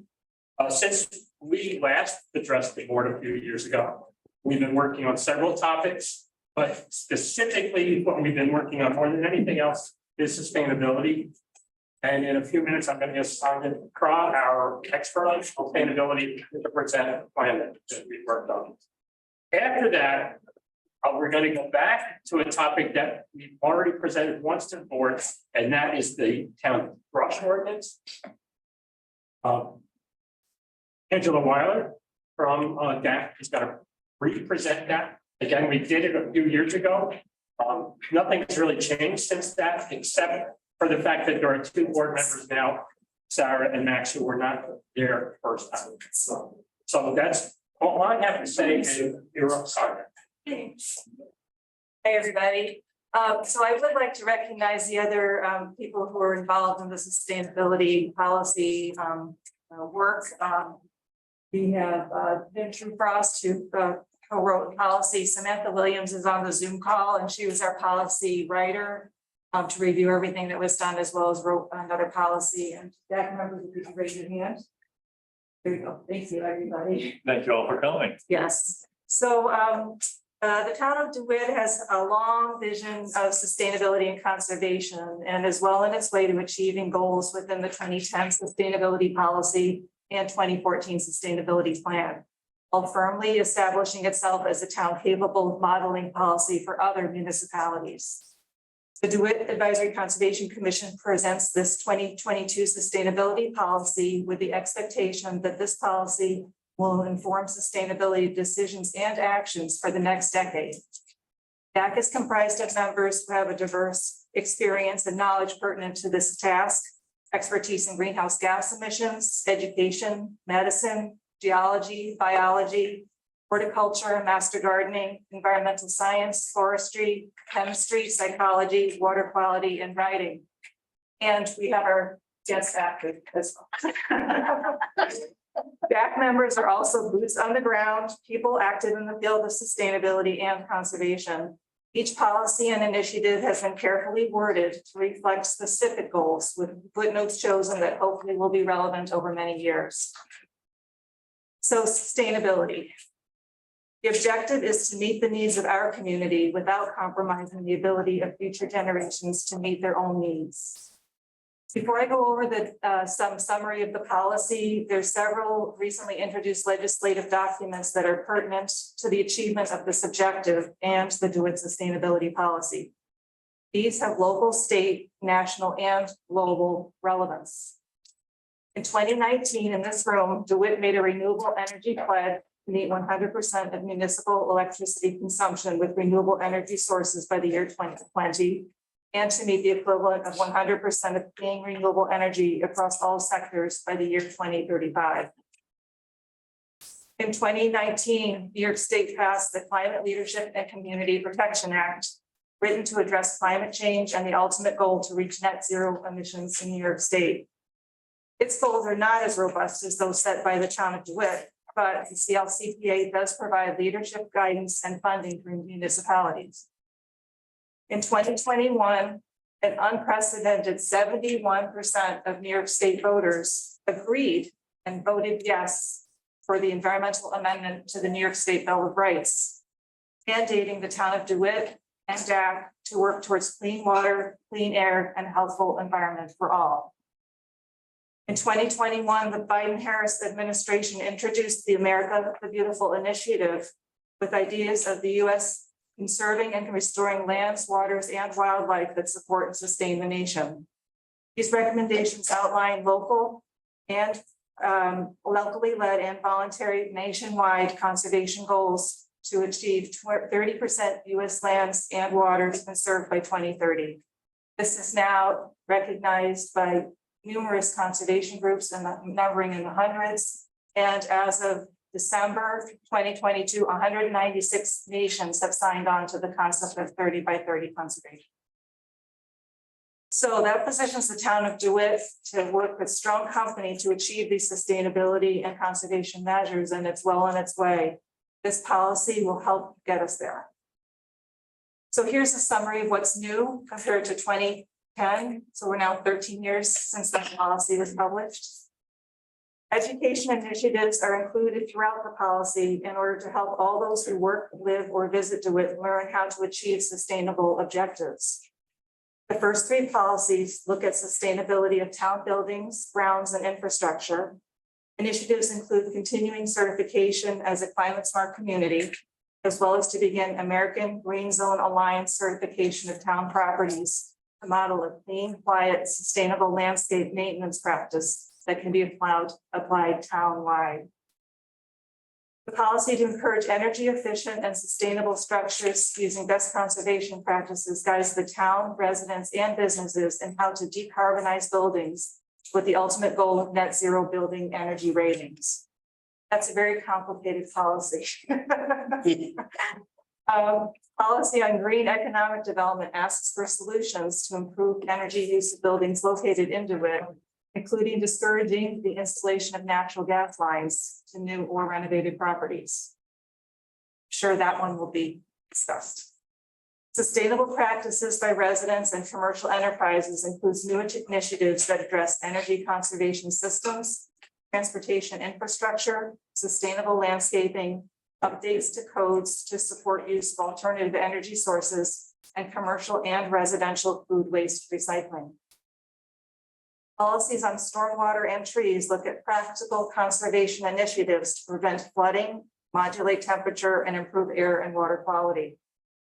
They include details of how to work with homeowners and developers to live sustainably by deciding whether or not to plant, when to leave the leaves, how to do backyard and food scraps composting, and the importance of native trees and other plantings in improving air and water quality. 2 brand new policies. Enhance equitable access within our community, something we've already been hearing about tonight, as the goal of safe and easy access of buildings and infrastructure within the town so that residents and visitors can maximize participation in our community. The hope is that universal design and visitability will be considered uniformly in all buildings.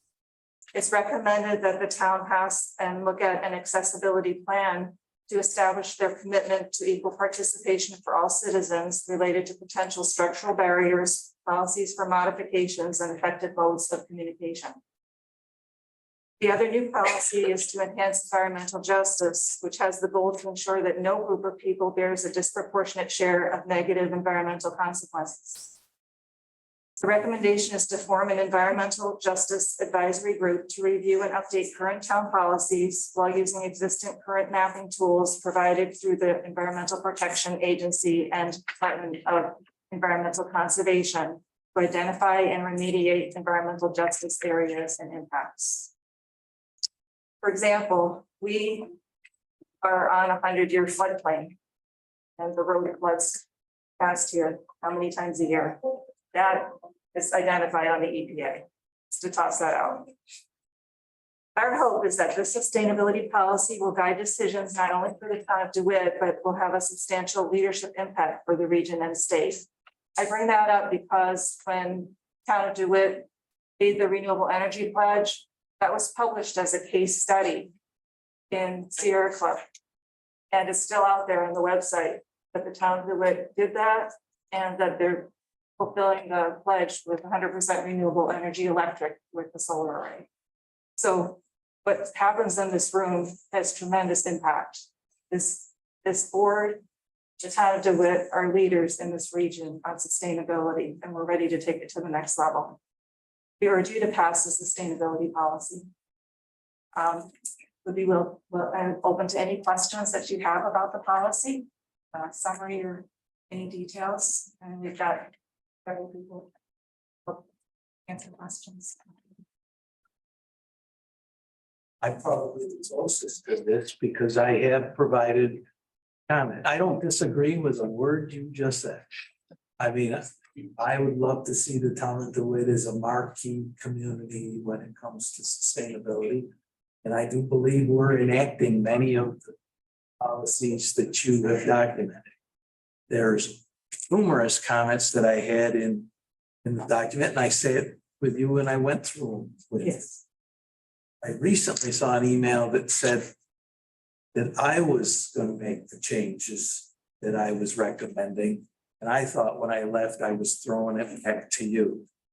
And so that never happened. One of the other issues that this is language because of is that we don't have a naturalist right now. So one of the things I'm going to promise to the PACC is that Max and board is working on that position. That should be the liaison to the DACC and that kind of interchange. My major concerns with the document, I thought my comments strengthened. I thought they added requirements and goals to policy that perhaps as it currently is written. So I think I'd like to see those changes incorporated into it. But the other thing that I felt it lost, because there's a lot of faces on the DACC, is the history of the engagement of and the accomplishments of the DACC and this county board in the last 20 years. So I asked for a chronological order to be appended to the document in the order and time frame of which those accomplishments have been made. And so things like removing ourselves from fossil fuels, I didn't think we're going to get too long before 2035 from an organizational standpoint. We have two major studies / projects ongoing right now that will lead us to that. Is my hope. The first is the hydrogen project. Right now, there is no electrical vehicle that can push it on. We wanted to go out and buy electric snowplows tomorrow, we couldn't do it. We're stuck with diesel fuel and snow and hydrogen is an alternative fuel when combined with oxygen, powerful than diesel. Can do more work than diesel, more efficiently operate a snowplow, and the end product is clean as water. So we have a pilot project and we're working with groups like National Grid and Standard Hydrogen right now to get a pilot project in place where we can start to produce hydrogen and on a trial basis to push it into some vehicles. The other large area of cost of fuel consumption is our heating and cooling. And we're currently on heat pumps that are based on natural gas. We're having a study, it's being conducted right now where we're looking at geothermal. Right? So I do believe, and I can go through other examples. I do believe there are things that you're doing that's fully in line with the things that you're asking. And we want to continue to do that. We, I couldn't compliment the DACC and its membership, our tree ordinances and our forest management plan, and all those things have come out of the volunteers that have pushed this. And so the one area that I feel we dropped the ball and let the DACC down is in our ability to support your actions. So the other thing that I went out and got is an intern. Ask you right now, it's going on work with you and serve as your committee secretary. So we can get that in place. I know the other things that you were bringing to us are the critical action plan, the critical environmental designations. No one would love to do that more than me and the rest of this town board, but the current maps are something we can't do. I mean, we cannot take the quarry and designate it. It's a taking from a governmental standpoint. Can't take large pieces of privately held property and put an environmental designation on it that takes the use of that land. So types of things that I asked as long as Jim Conlon put together a designated critical environmental areas plan. And the types of the things that we had in mind, we only got a couple of drumlins left. We know we'll face intense legal opposition to taking those drumlins and protecting them from future residential development. So how we go about that is going to be difficult, to say the least. There's the cedar slopes along 481. In my lifetime, those slopes were rock-faced slopes, and there's beautiful cedar voluntary growth along those slopes that we think are worth protecting. And we don't think that largely imposes on the property owner to protect a small piece of their property, taking away any use or harvest of those cedar forests.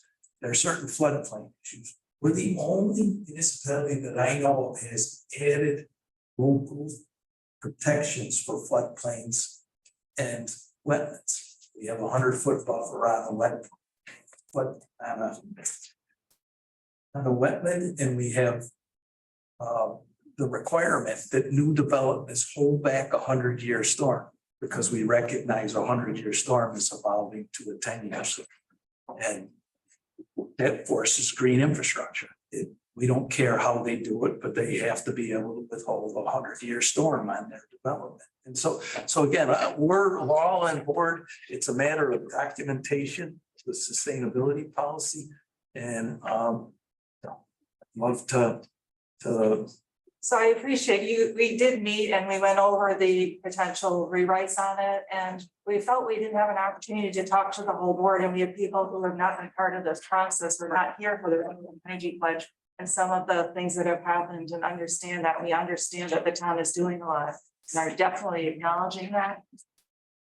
But this is a blueprint, and this blueprint includes education, and we do not right now. We are not educating about any of this, because it's like it's not existing. It's like it doesn't exist. We want all this out there. This should be out there. This should be your state ACC. I'm gonna cite another example. We had a group of residents come before us that wanted to legalize chickens. Oh, yeah. And many of you may agree with that, and many of us may agree with that. I'm in no position to support legalization of chickens, because I don't have an office of code enforcers that could carry the process through. You admittedly said your first 3 policies were about education. I have no educators on staff. In response to you, I agree we should be educating the public. I don't have a newsletter. I don't have a means to educate the public. You're looking at hiring the naturalist. An educator on board. Us hiring a naturalist will be the first step in the process of accepting those 3 policy statements. DAC is prepared to help with that education, but we need to go ahead and do that. I'm fully admitting to you right now, the policy as written could not be fulfilled. I don't have staff and resources to. Okay, so this is goals for a decade. I think everybody's panicking that this happens overnight. It doesn't happen overnight. How many years did the 2020, did the solar array take? 5 or 6? Maybe longer? 6. It doesn't happen overnight. Either this is. But the changes to the document, it take us 3 months. Right? It's. Brian, you've been waiting. Oh, yeah, thanks. Yeah, I know this isn't about the critical environmental areas, but since that was brought up, I just wanted to clarify a point. I mean, we had Matt, look at that documentation, and Vietville did Three Falls Woods. I mean, these CEAs are a New York State designation. The quarry property wasn't, the active quarry was not in the CEA boundary. We're talking about abandoned lands or unused lands. So I'm a little confused by that. I mean, and just in retrospect, I've been involved with the DACC since 2014, so 10 years now. I mean, when Sam Gordon, was the director of planning and zoning, you both, I do recall, requested that the DACC develop a critical environmental areas designation. And so that took, hiring ESF graduate students to help with the GIS work.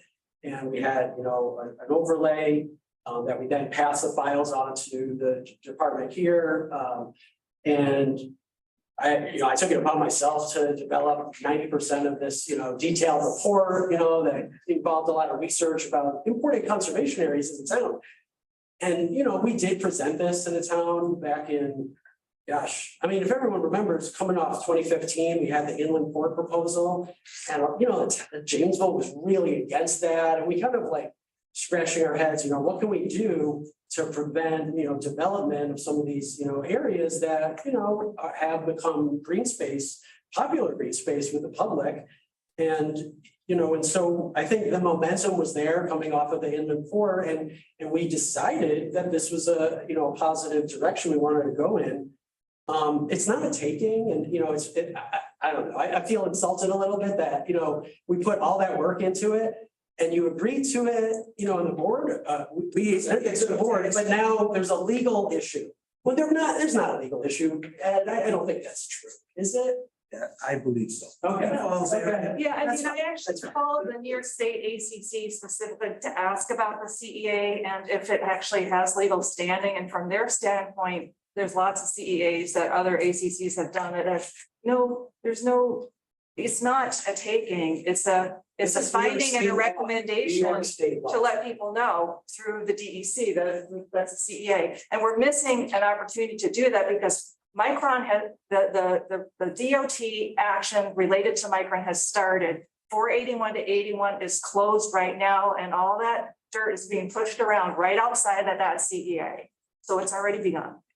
And that CEA is listed through the DEC, then measures need to be taken to protect that environment. It has nothing to do with the people who live there or around there. It has to do with our town and community. It's my opinion.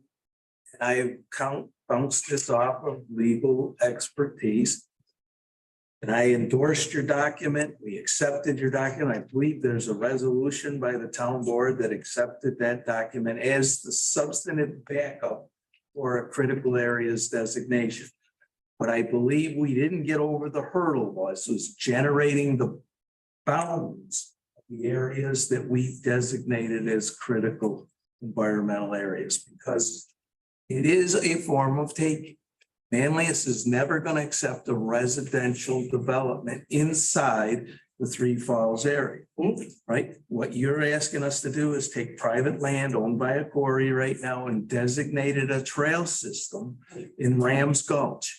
And there are other areas throughout that map, the current map that I have showed other experts that said you're going to bump into problems with. In fact, the former manager of the Hanson Corps told me at the time they would fight us to their death over that map.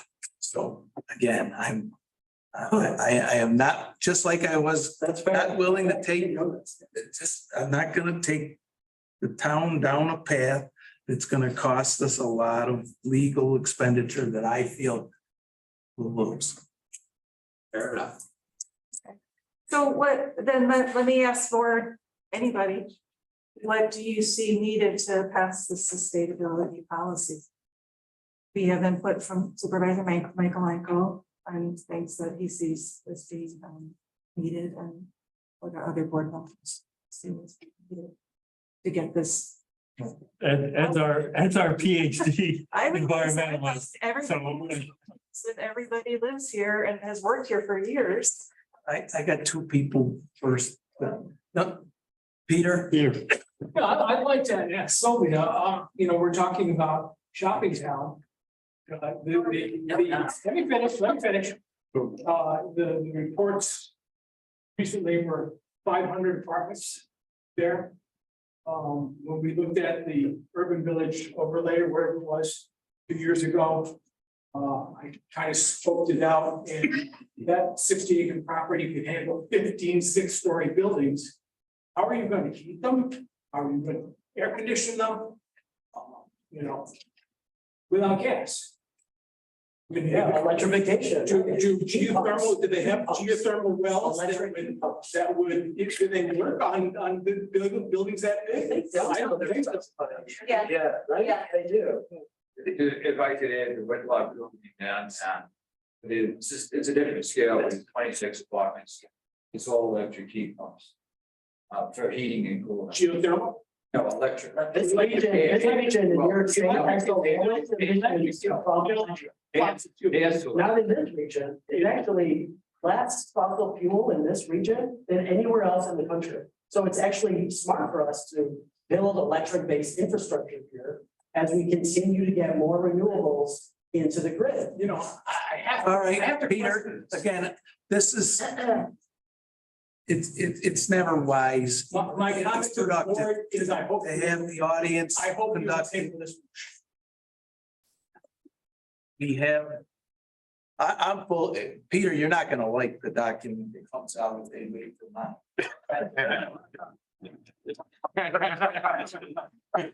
It's gonna be more substantive.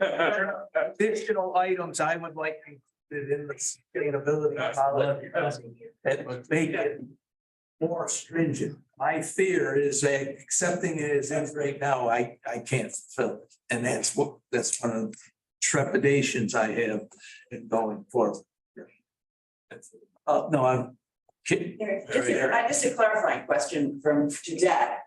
Piggybacking on our earlier discussion about the local law, is there anything in here that would inform the development plans regarding issues related to electrification for the new development, rather than coming in with fossil fuels or gas? Absolutely. So that is in this. Yes. Okay, that's all I was wondering. So that it does reflect for new development to have.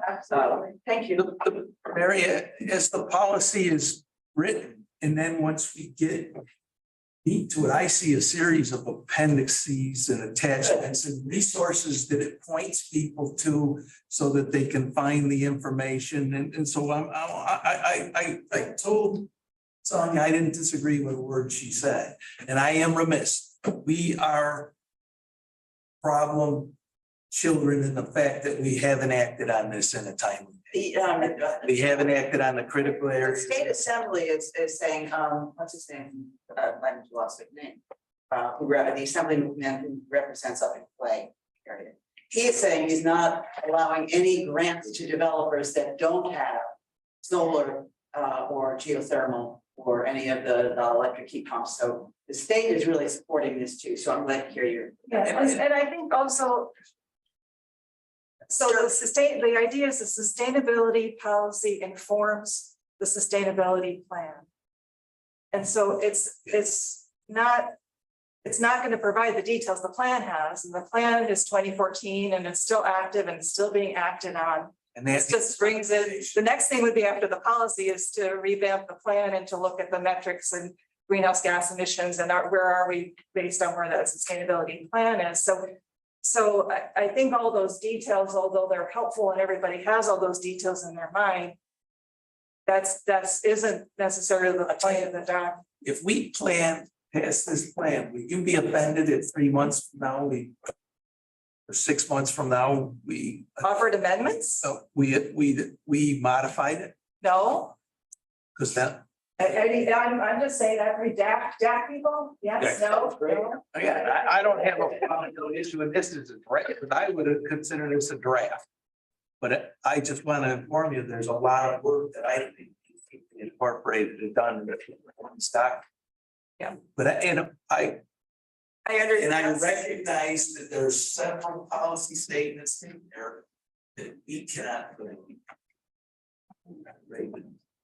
I don't have an educator. I can't. Right, but if you agree that that is a goal for the town, then that's what the policy says. It doesn't say you necessarily do it today, but it's in the back of your minds, and that's the vision and that's the direction. That's what the policy. That sounds fair, because you can't implement it right now. You have to approve a budget or a natural, Right. and then it's a stepwise process, right? And you have to update the plan. Right, and it's starting at the staff level, and it involves the community and municipality and interfacing education, crossing town lines. I mean, there's so much to education, so. I will make the motion to accept this plan. Policy, excuse me, to accept this policy. But aside from the motion, that I intend to edit / modify this, and I'll bring it back to the DACC for review as soon as I'm able. I just haven't had staff that can incorporate my comments or fulfill policy as it's written. I just have a few thoughts. So I'm on the Sierra Club Central Northern New York Executive Committee, and we have a very far wide reach, and then across the Atlantic chapter.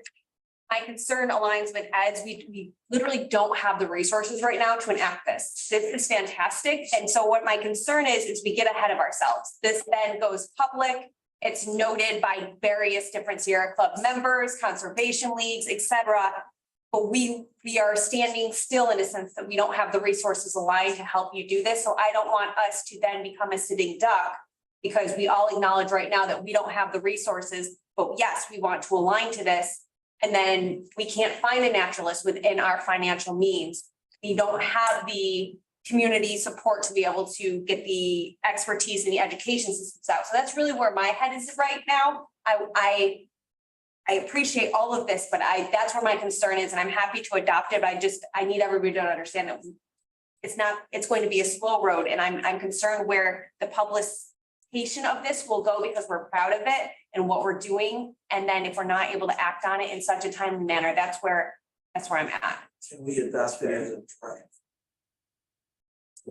I would be willing to adopt it a draft. There's no milestones associated with it, which from a fundamental standpoint, That's what I believe would give us the. Yes, and I just to speak to what you said is, so for example, we've been talking in several meetings about the food scraps, residential food scraps recycling.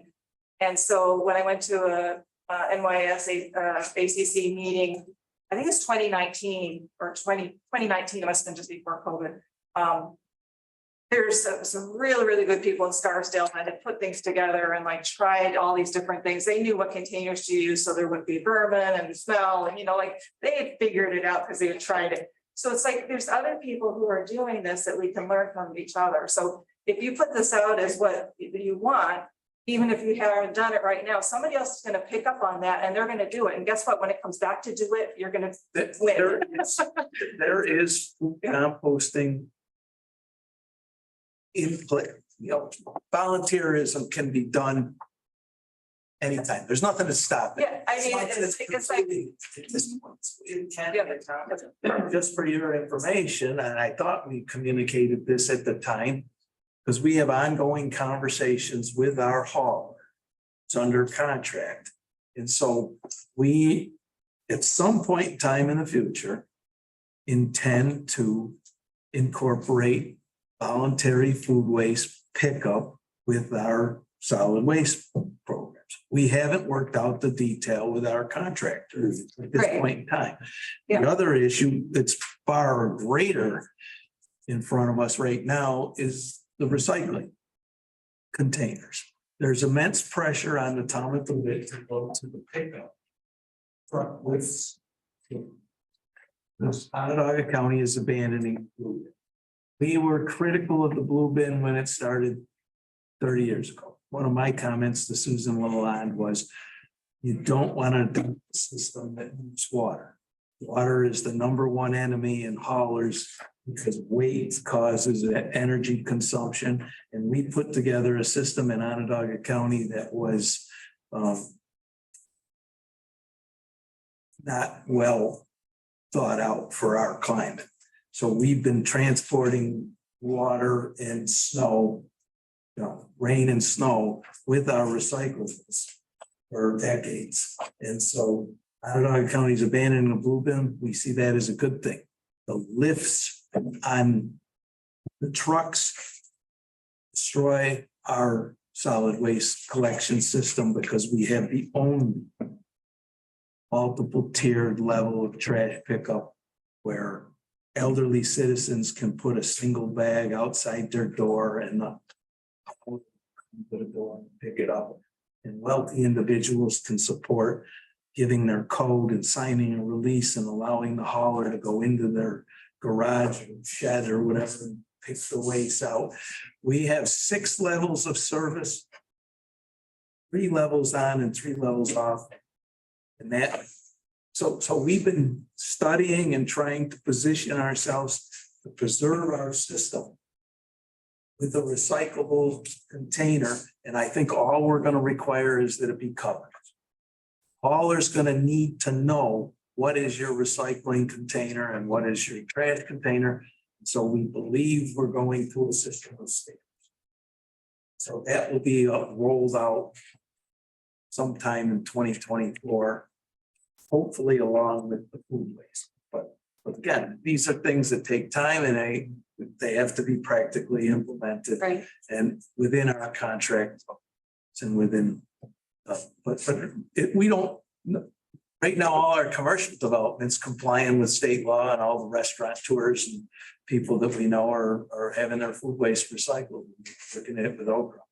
So, Yeah, I mean, this policy was permanent, it was intentionally made flexible. If you look at the building zero emission building policy, it's left in there that it doesn't tell you how you get there. So the architect and the designers have leeway to, you know, to put the sustainability here and maybe not here. And so general 40% of the waste stream is Yeah. compostable and food waste. Yeah. So, again, we do not intend to impose the mandatory system, right? I mean, we're not gonna make people separate their food waste now. The hope is we put a system in place that's easy, and the volunteers can do that at some point in time in the future. Maybe the majority of our residents would pick it. If it's simple enough and easy enough that it doesn't cause an additional burden, then people try to migrate in that direction. And then again, with education and younger individuals. So again, this board and myself do not disagree with anything you've ever said or done. It's been a matter of practical implementation and how we get there. And I can sit down with you and Brian and talk about that map. To modify. Again, we'll commit to getting it done. Between, what happened is we languished, COVID hit, we never picked back.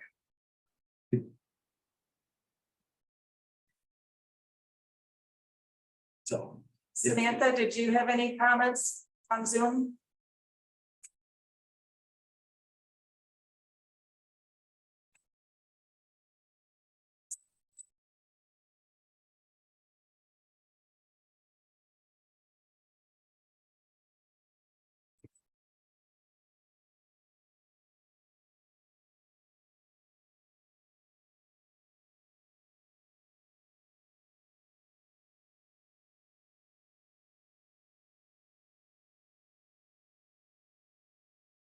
Samantha has experience with writing environmental policy documents, so. You know, So many other questions, so. we've never been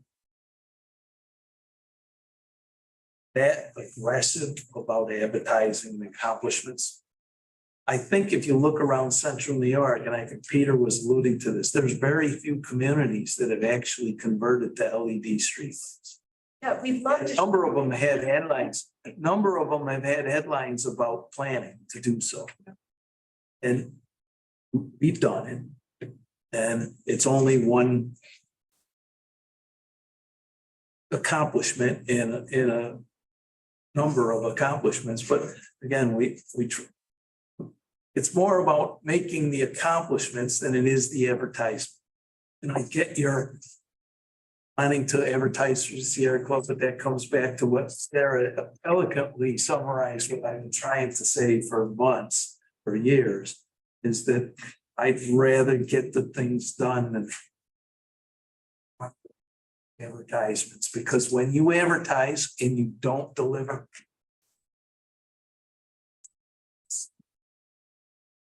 Sometimes when you advertise that you have this as a goal, you actually get people coming forward and helping. So don't be afraid of that. There are people who want to do this work. They're sitting in this room. They're on that Zoom call. Understood. Yeah. There's plenty of danger in adopting a goal that's not achieved.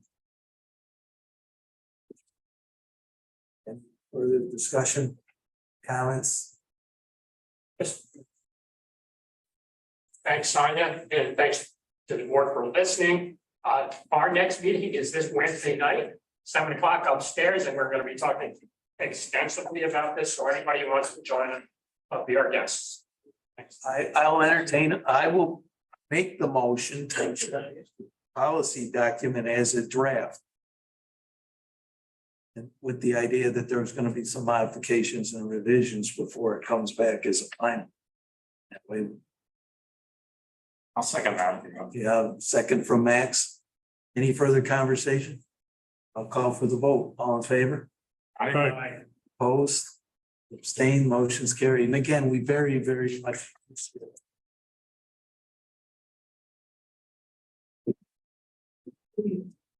Very much appreciate what you do. Just like chickens, if I don't have. Now, a subset of the sustainability policy involves the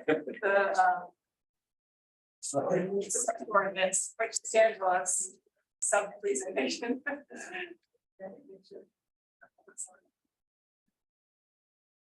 Okay. Comptroller Fusco. Angela has to do the brush ordinance. Oh, I'm sorry.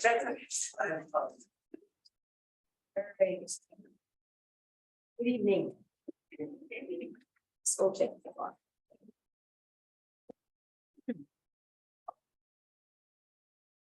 The DeWitt Conservation Advisory Commission once again proposing changes to chapter 67 of DeWitt Town Code, weeds, grass, and brush, to allow exemptions for areas of plants native to Central New York. Some of these plants grow taller than the height currently specified in the code, and some have been commonly regarded as weeds in the past. In the 20th century, a perfectly cut green lawn as turf grass was what most homeowners wanted. In the post-World War II housing boom from the 50s to the 70s roughly, fields and forests of native vegetation across the country were leveled for housing developments. And the estimated 60 million acres of private residences which were created were landscaped in non-native turf grass and non-native plants. That's what was popular at the time. And now we know, science tells us that this is habitat loss. In the 21st century, our knowledge of the science of extinctions and habitats has grown significantly. We now know that there's a steep global decline in insect populations and wildlife. And one of the main reasons for this decline, determined by research, is, quote, loss of habitat. Insects are crucial not only for pollination of food sources, they also help break down our waste, maintain healthy soil, recycle nutrients, and control pests. In addition, birds and wildlife rely on insects as a large part of their diet and to raise their young. For these reasons, more and more DeWitt residents have been choosing to create habitat by adding areas of native plants to their yards. According to the National Wildlife Federation, in 2020, there was a 50% increase in people creating wildlife gardens certified by that organization. These areas are filled with flowering plants and native grasses and are often indistinguishable from a cottage-style garden. Biologists, botanists, and entomologists across the country agree that by doing this, homeowners can help reverse habitat loss. In fact, in their August 30th newsletter, the New York State DEC recommended that homeowners turn a portion of their lawn into a wildflower mini meadow of native flowering plants to help sustain certain species of insects. This is currently prohibited by Town of DeWitt Code. Another reason for our proposed change is that the language of Chapter 67, as it currently exists, is imprecise and outdated.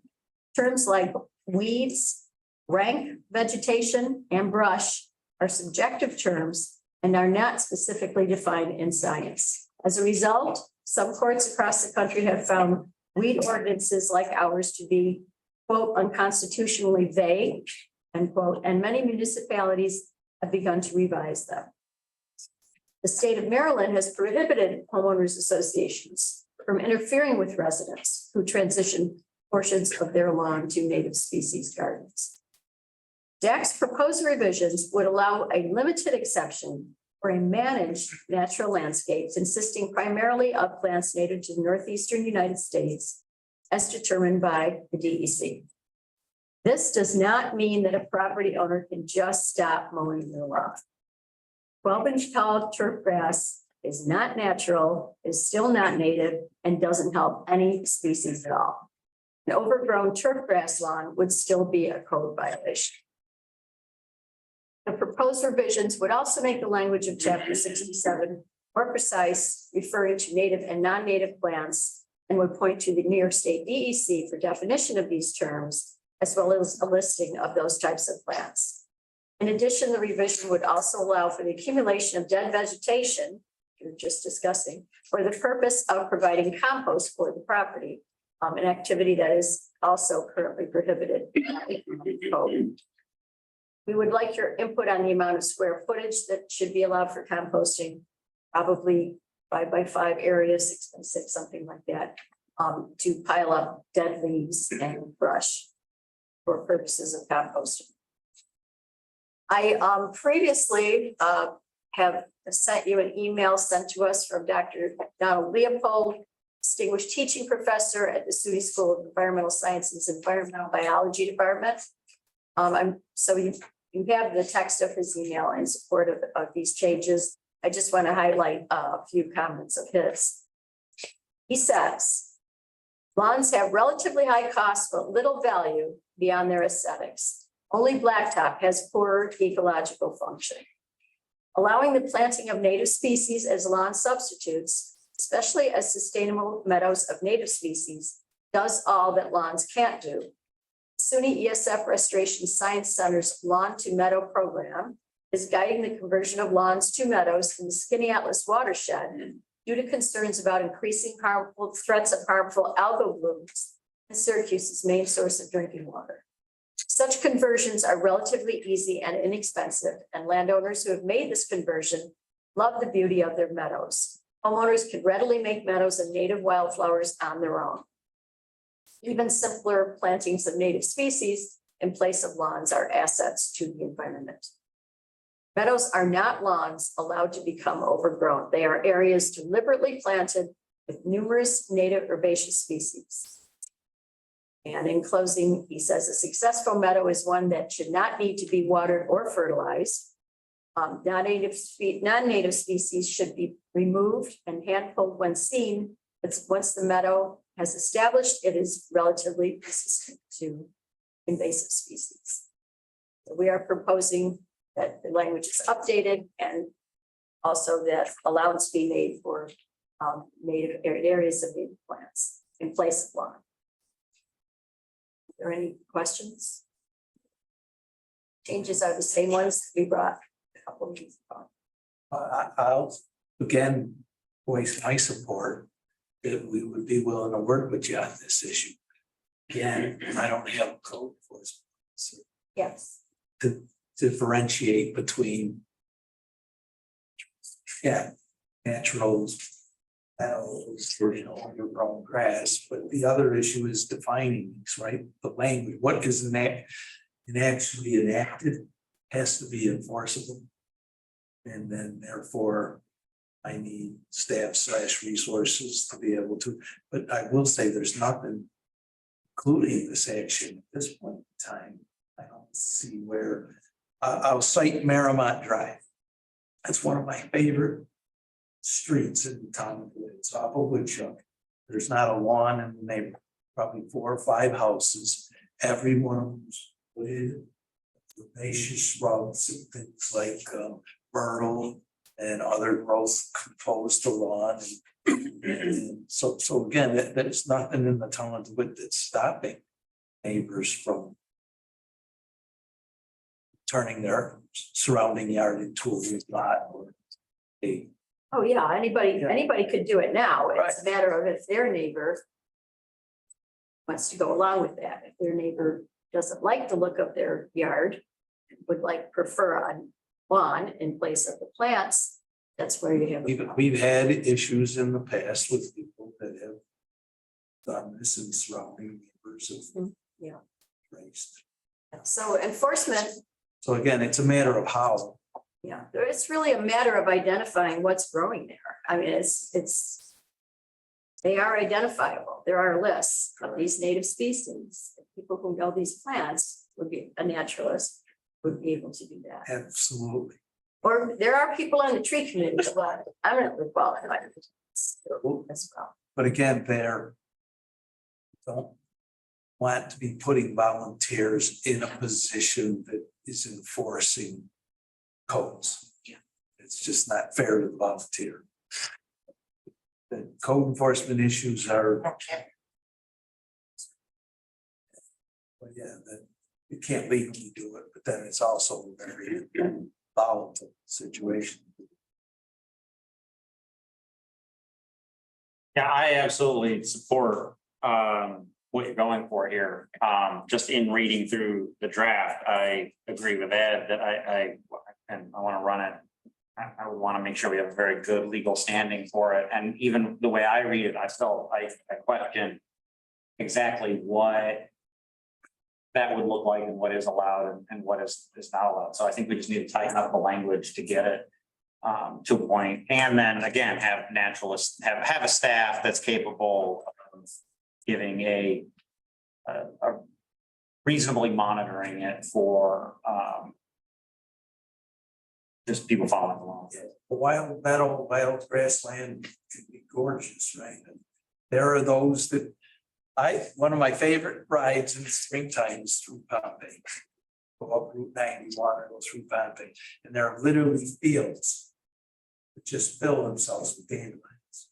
And I'm using that as one example, because there are many that believe the dandelion is a weed and therefore needs to be eradicated. So this is not a clear black and white issue. It is a beauty in the eye of the beholder issue. Like I said, I've had neighbors come to me and tell me I should remove my dandelions. Well, in this case, dandelions, hate to say it, they're not native plants. So Right, I know. in this case, there are lists of plants. Dandelions that I think is gorgeous. Yeah, you can't argue with you there. When the yellow flowers in bloom and it's just acres of dandelions. So I put myself in front of those that hate, people that hate dandelions. Yeah. So I would say that what I'm hearing is that you're coming from this from the position that the turf lawn is the way to go. And that the people doing the native garden don't know what they're doing, so if there's something that looks like that, oh, we have to go and check it. I would say that there are a lot of people who do know what they're doing and they're already doing it, and that would be the sustainable approach. And assume that it's fine. And yes, there may be a challenge, but there's a lot more challenge to that turf lawn growing, and we all can identify that. I think the issue is where we come in is that by making the way you put it in, it's not that the sustainable lawn is going to be challenged. It's that the turf lawn that's not being taken care of is somebody's going to challenge it. And then that homeowner is going to say, oh, I'm just letting it grow native. And how do we say, well, you're not?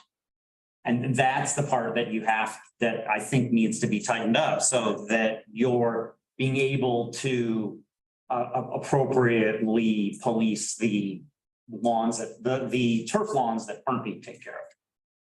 So you need somebody that can go in and say, this is overgrown turf grass. Yes. You're out of code here. Yes, that's the. Or these are all native plants that could be this. Take a plot of land and you rip out the turf grass and you put in chicory and the native plants that would normally occupy a meadow, then that's happening, right? Yes. We're not having issues with those. Neighbors look at it and say that's. About catching up with what people are doing. Yeah, the issue we're gonna have is the guy that defends himself with the law saying, I've got myself a natural volunteer garden. Is it fair to see that the folks that are going from lawns to pastures or meadows, they're doing it proactively on their own because they see the value of it? That they might be willing to, in their proactive nature, register possibly with the town, not looking to burden anybody, but in a way so that we can either market it as a program for us of, hey, come join us, and we can have like a little yard sign that says, I don't know, lawn to field or something. And then it helps us identify as a town whether or not these people are proactively doing it, or if they are and they don't know about the program, we can at least ask them. But I think that there's a way that we can try to do a registry, quasi-registry, because it sounds like the folks that want to do this are going to do it regardless, and they'd probably be more willing and obliging to help us, the town, in our efforts to maintain the regulations. That would be a great way to educate. DeWitt registered as a butterfly or monarch habitat. There's signs all over, yeah. No, but I mean, it pledged, signed on to that a year ago. Where? Oh, here, yes. Peter? Everybody did Yeah, that. and I just want to remind you that the disastrous Maui fire started as a grass fire. Well, it has to be maintained, purposely maintained. Well, I mean, are you gonna cut the grass? One of the things you said here is reduce fossil fuels in town vehicles and other fossil fuel powered equipment. So you're not gonna mow.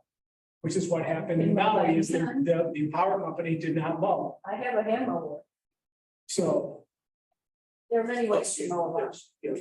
Drastically, we stop mowing. Then, It's a possibility. Wildfires, grass fires happen all over the county on a regular basis. It could happen in a unrestrained way in a field that is 14 inches of dry grass, dry whatever, Robin, always use the term grass.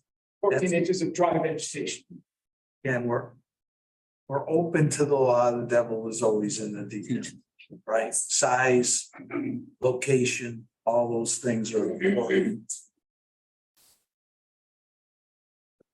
Enactment and the ability to enforce. And so, again, we'd be willing to work with you towards obtaining a more open possibility, right? Any If suggestions? you're reading our law thinking this is not allowing native gardening, then we're more than willing to put the law in wording that allows that.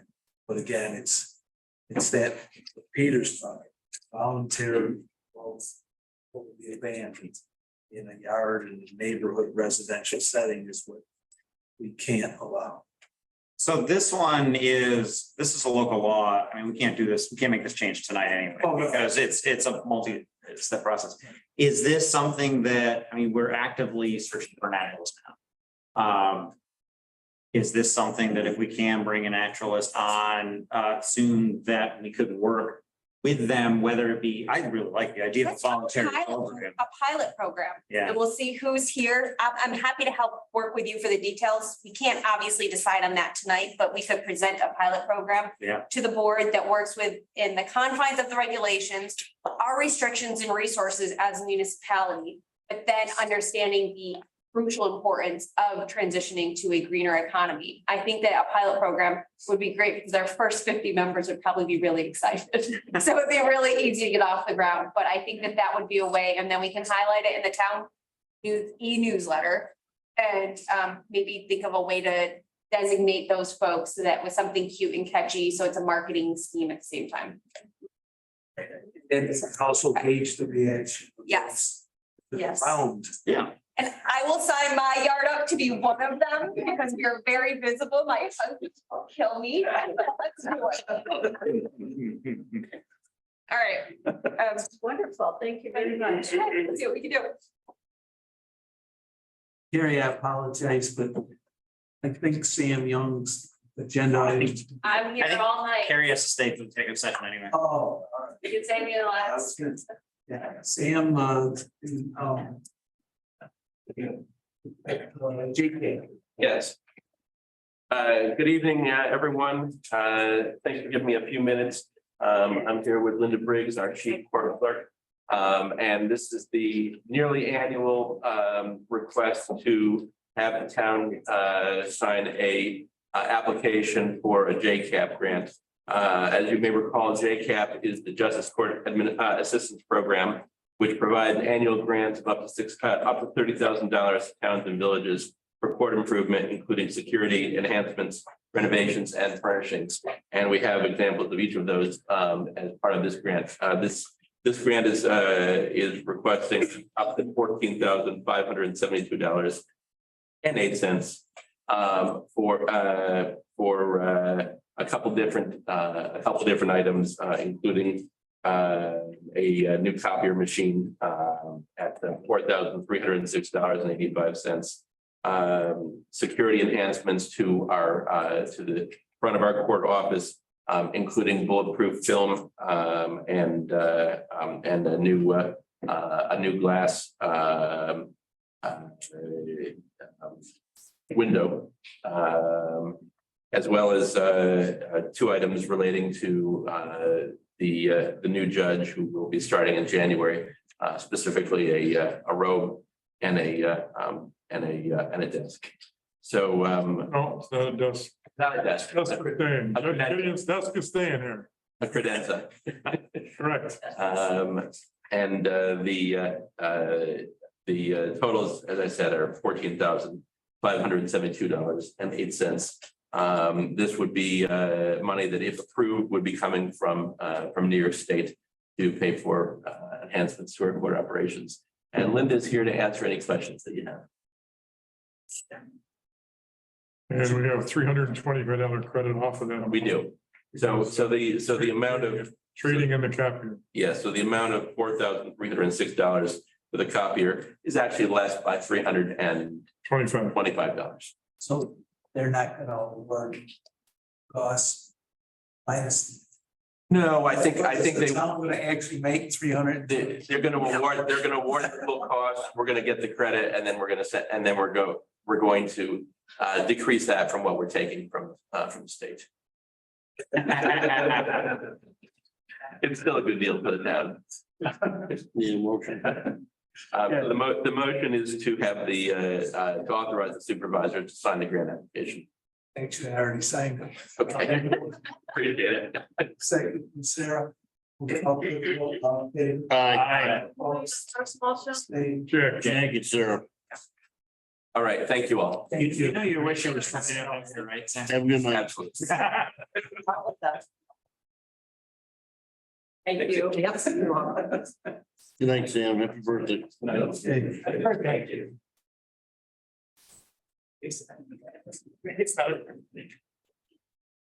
All right, let's go with the tentative. Oh, you gotta be here anyways. Let's still go with the tentative budget. That's. Oh, it's been filed with Angela. Going to post it on the website tomorrow, and basically I'm asking for you guys to review it and give changes by the 10th. We have our budget meeting on the 11th. And we'd like to finalize the preliminary budget for the October 23rd meeting. So by October 10th, Carrie? Changes to me by October 10th, yeah. For questions, comments. Work hard on this one. Chiller Fusco works like all weekend, so don't be afraid to email her on weekends. It'd be October 9th at 9 p.m. Chiller's fine, I'm telling you. Well, that's why he just, wants company. Right? No, I mean, if you send something, hey, Carrie, it's like, you think she's gonna get it to you on Monday. She'll get it to you like an hour on weekends, so. Yeah, Carrie does not want to be the only one that's abusing. She does a very good job as our control. Yes, absolutely. Understood. But, yeah, I imagine I'm gonna have some comments along. I'm trying to look at it. We still have another, we still have more changes. Tell me what decisions he made, and I'll have a lot of Okay. It's a pretty tight budget. I gotta make some changes now that we've had this conversation before. It's my understanding that the tentative budget right now does not increase the total budget over last year. Right? So the tax levy has not changed from last year. That's, the expenses have changed, but the tax levy. The tax levy being the total dollars generated by a tax bill. Yeah. Yes. Yeah. Stay the same. So that helps us in our sense. Yep. There probably will be some changes. It might slightly increase that. It should. Yeah, we are aiming not to exceed the tax cap this year. How much room is there between the tax cap and the levy? Currently, the tentative budget currently has room for 530,000. And that represents what kind of percentage? Increase. I can figure it. Yeah. That's, Well, I would be under the 2% You tax still cap. get the 2% tax cap. Yeah, so that's what, I didn't know what the tax cap was assigned this year. this year's 2%, yeah. Okay. Thank you. Yep. Any other comments, questions, budget committee members and or board members want to make? And I guess the side note is I gave you the consolidated version. If you guys want detail, I can, the detail. Should I have the details? Yeah. Thank you.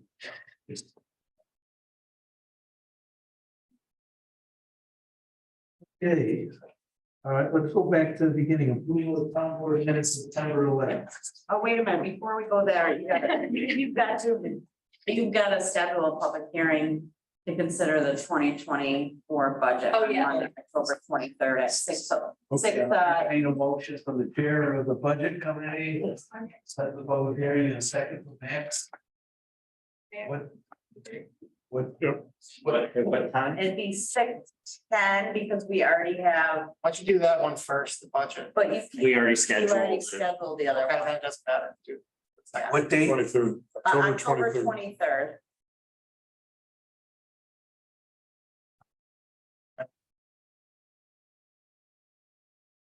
Okay. I'll call for the vote, all in favor? Aye. Opposed, abstained, motion's carried. Okay, now can we jump to the September? Yes. Yes. I'll entertain a motion to accept the meeting minutes from the 11th from Jack and a second from Carrie. I'll call for the vote, all in favor? Aye. Opposed, I will abstain, I was absent. I'll entertain a motion to accept the September 20th board meeting minutes. Yes, that's with the changes that Max, that I sent around earlier today that just be in the chart. Motion from Jack, a second. From Joe, I'll call for the vote, all in favor? Aye. Opposed, abstained. I abstained. I was absent. Okay. Approval to auction. Right. Yeah, we got a few items that we would like to put on Auctions International. We'll do that internally. We have a 2004 International plow truck, nose and wing that taken out of service. Highway has a 2006 Chevrolet pickup in poor shape, and then there's a water pickup in 2012 that's in poor shape, will not pass inspection. And we also have 8 used loader tires that we're gonna put on the auction. I'm just looking for approval to put them on the auction. Okay, I have a motion from Joe, a second from Jack. Any questions? All in favor? Aye. Opposed? Abstain? Motion's carried. Any estimate you think of what you're gonna return on these? It's hard to say that the truck was a good time to sell the plow truck. That's why we do it now. People looking for, you know what I mean, something for a parking lot for the winter or something like that. So he's got a big store. Yeah. Yeah. Excellent. I can send those numbers when I get them. Great. Okay. Water adjustment for Teach Mark Drive, is that someone here? Later is. Something you can carry Doug or? I mean, I can talk about it if you want. This is actually St. David's Church, so Robin sent all the information out to you guys. Did everybody get it? Yep, file ago. So they had a repair, the handyman at the church actually did the repair. Toilet running, and they did some adjustments on there. So this is their first adjustment. They haven't come to the town before, so. The original bill was $834.50, and with the adjustment, it would be $345.24 with a savings of $489.26. Questions? Great. Anyone care to motion? Yeah. Yep. Second from Sarah. I'll call for the vote. All in favor? Aye. Opposed? Abstained? Motion's carried. Thank you. You.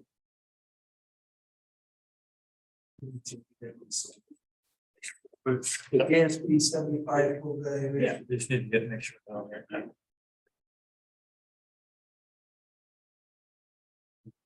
So it is that, I don't know, 2 years. So we are due for our full valuation for the OPEB, other employees. The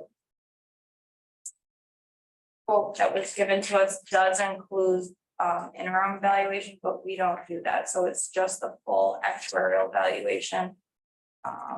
Of $13,000, and we're going to split that cost between 2023 and 2024. And this is a mandatory. Yeah. Is there more than one provider for this or please? We used, I can't go. This is the first time I've been on the board. Since Oh, we've done this, so I didn't know what the process was you used to choose. we've used them since, Did the costs increase from 2 years? yeah. Significantly. My understanding, this is something we're required to do by law. Yeah. We've been doing the interims through our CPA firm. They've been working with me to do the interim adjustments. So we're not going to be doing the interim ones with them. It's just the full actuarial. Yeah, they quoted both. Who's the vendor? Sure. PAS. Oh, and it's them still. They're local. But it on steroids. We're in. Never. I'm sure it's. 9 o'clock. Yeah. I didn't. Oh, that is.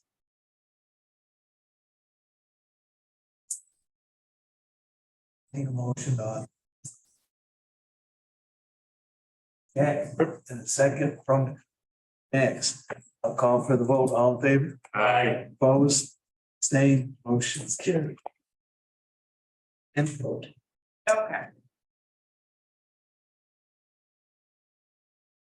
So most of you are aware, the town is currently has its financial system through Encode. It, really, it's just neon there and water. Let's get back to water. So as part of the state audit, it's, and it's kind of been one of the things we've been talking about for years, just never done it. Is trying to get all the departments on one system, so everybody's talking to each other and there's just not excessive work duplicating. So we got a quote from Tyler Tech or Encode to add planning and zoning.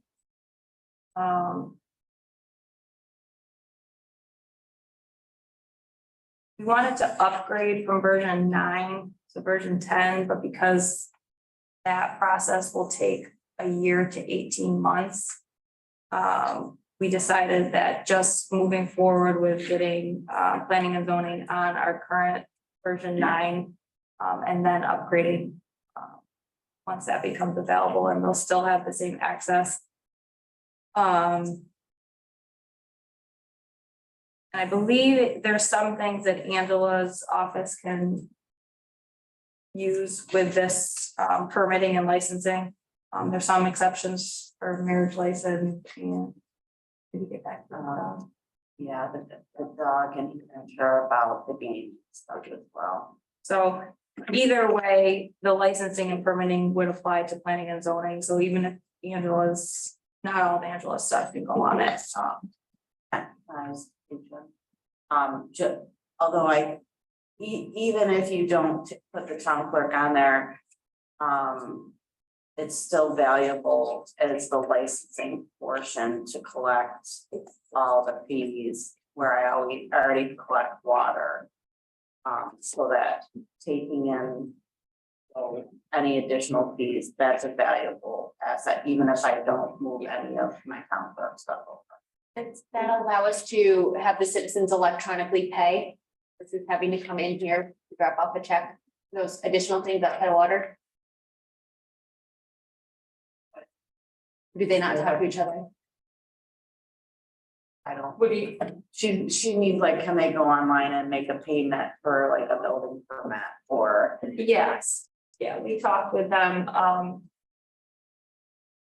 it would just all be however planning and zoning sets it up. Okay, and this is. I think that would be a good thing. That's great. Yeah. And these are kind of for $1,800. Is this giving a department-wide access or is this for one user login per department? No, this is for Everybody in the however department? many users, yeah. Okay. Unlimited. This has been a long talked about. It's talking about it, it's been me, but I believe this is the way to go, just to save double entry. You've got multiple entries occurring.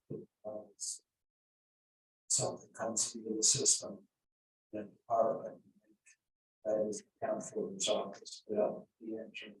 They're trying to action, this is a huge step in the right direction.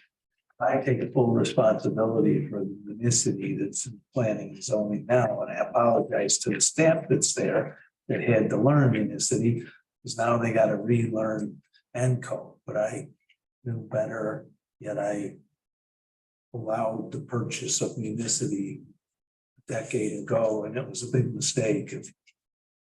So again, it's my fault. So for everyone involved, it's now having to readjust again. It will be better in the long run to do this. And so if it works in planning and zoning and we get it in place, we want to do it in Parks and Rec. Yeah, they haven't given us the quote for Parks and Recs because he was upfront and said, we're still working out some quirks in recreation and we don't want to give you a product that cause headaches, so, but it is on his radar, and that would be probably more on the upgrade to the version 10.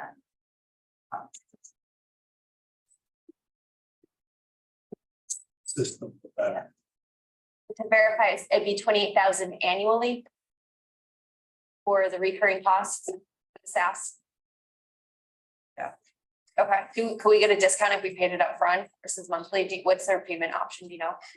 They charge us annually, so I can. We were, budget committee discussed and we were going to use, the ARPA money, but the interest that we were earning.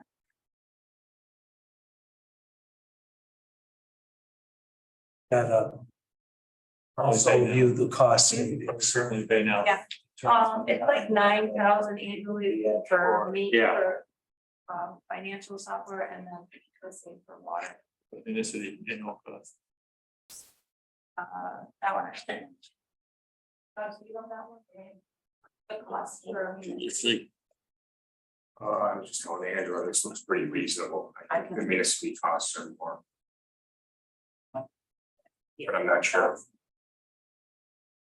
So there's cost savings in that, plus there's clerical time that we're not accounting for too. So I do believe it's a good deal in the long run, because saving labor.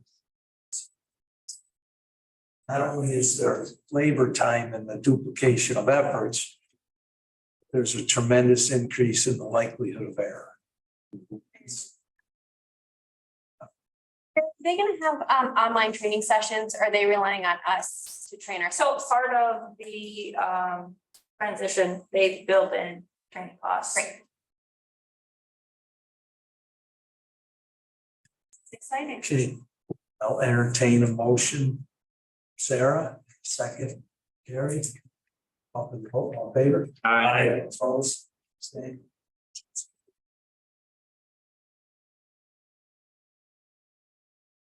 Hey, Doug, Waring Road sidewalk, some of the ARPA funds. I think I spoke to several of the board members. We accepted bids last Thursday for the Waring Road sidewalks, and had a low bid of Guinness Nelson. Base bid of $205,500. With the ad alternate that we broke out for the JD portion, $10,500, so it's $216,000. That was pretty much in line with what we were thinking. I think we were talking somewhere around 250 to 270. When I talked about that. I know we're going more than that. You think the total sidewalk, we can get all the sidewalks built for around this range? No, he's not talking Kinney Street. We didn't include it. This is just. Just wearing. Just wearing. And I think that's How many people? that's a pretty good price. So do How I. many- I how many would numbers think is that's $50,000 savings over what I expected. 2,300 linear feet. How many people put a price in? How many we get? We got 4 prices. Oh, good. Range Vector was $445. WP Malone was $344. Salt Springs was $366. They did call McGinnis Nelson. They did the Jamesville Road sidewalks for us. Yep. They've done work up at Carrier Park. Bill McGinnis said he was comfortable with his bid.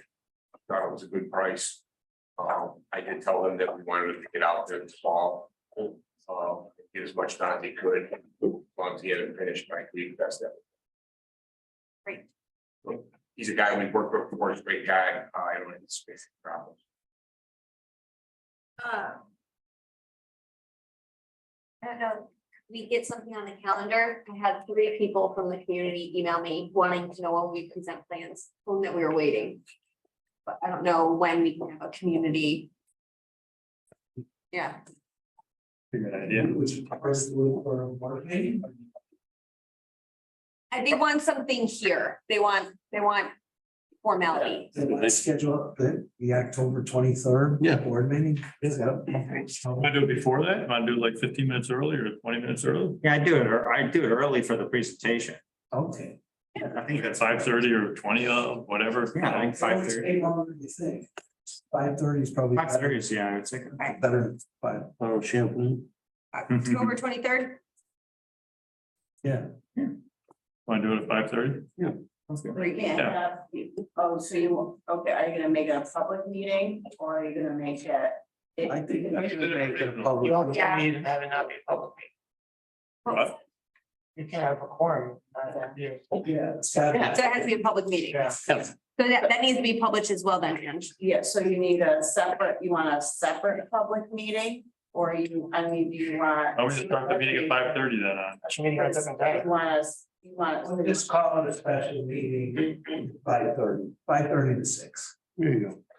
Here we go, set a new meeting. It shouldn't take longer than a half hour. Information. You guys gotta make a motion for that. I'll have a motion from Sarah, a second from Joe. Start a special meeting. Maybe two notices on Angie.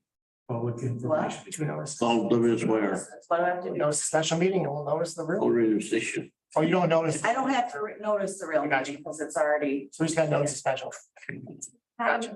For my edification, who needs to speak at this meeting to make it? Do we want the contractor come? No, you've got to give a 25-minute presentation. I can do it. Not the pictures. Yeah. Do it, I've seen her do it. Yeah. I think Doug. I'll be there. Yeah, I think Doug. Doug, Have a little set of Bring a pictures. couple together. of drawing slides. Okay, same thing, I think, nothing. It's the same as before, yeah. Yeah, all right, we're just making it formal. Can you do me another favor too? Can you get the road bids packaged up? Kenny Street bids on the sidewalk. How, and then the other question is, every time I come in here, there's another incident or some form where the security issue is looming. Are you preparing those documents? Yeah. Yeah. Like we said before, right? We're anticipating those bids. People want Right to after around the first us. year. Joe's talking, I haven't heard. Yeah, right after the first year. You want to do it right now? We can't get them out earlier. Well, we've got the mechanical designer coming, Right, okay. right? So, Now I remember. so we're looking at the heat pumps, we're looking at, Got it. right? Yes. I just want to make sure. Yes. Getting punchy. All right. And we still wanted to accept the bid on the Waring Road sidewalk tonight. So they can get busy. Yes. Yeah, I've got those books ready, so McGinnis said he would come in tomorrow and sign them. All right. And you can send me just the numbers or whatever, so I can forward them on to the school district. Yep. So I didn't call for the vote yet and set in the special meeting. I'll call for the vote. All in favor? Aye.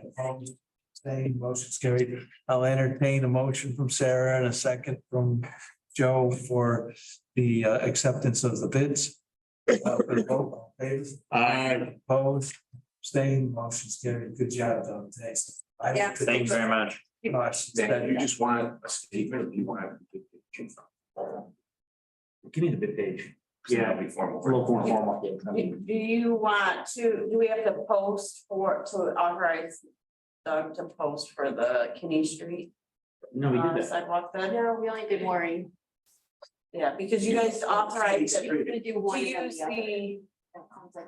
the ARPA funds, but then we did the acceptance for the Waring, but I don't think we did the acceptance for the Kinney. You gotta authorize them to prepare the votes. Yes. Okay, posted it. Yeah, absolutely. Entertain a motion from Sarah and a second from Joe to Kinney Street. authorize the Kinney Street sidewalk bids. Where's it going from Rocco's down to the pizza? Well, Doug, you can actually prepare a series of them and then we can get the cost back and decide. At a minimum, there'll be one. You know what I'm saying? Yeah. The menu from James Street. A la carte, please. No, it's menu from James Street to Kirkville. Yeah. Kirkville to Carrier Park. And if you know that we can't possibly get Carrier Park in our budget, then we won't do it, but yeah, while you're preparing it, To 8 phases. yeah, see what the estimates are. I think it would be. Okay.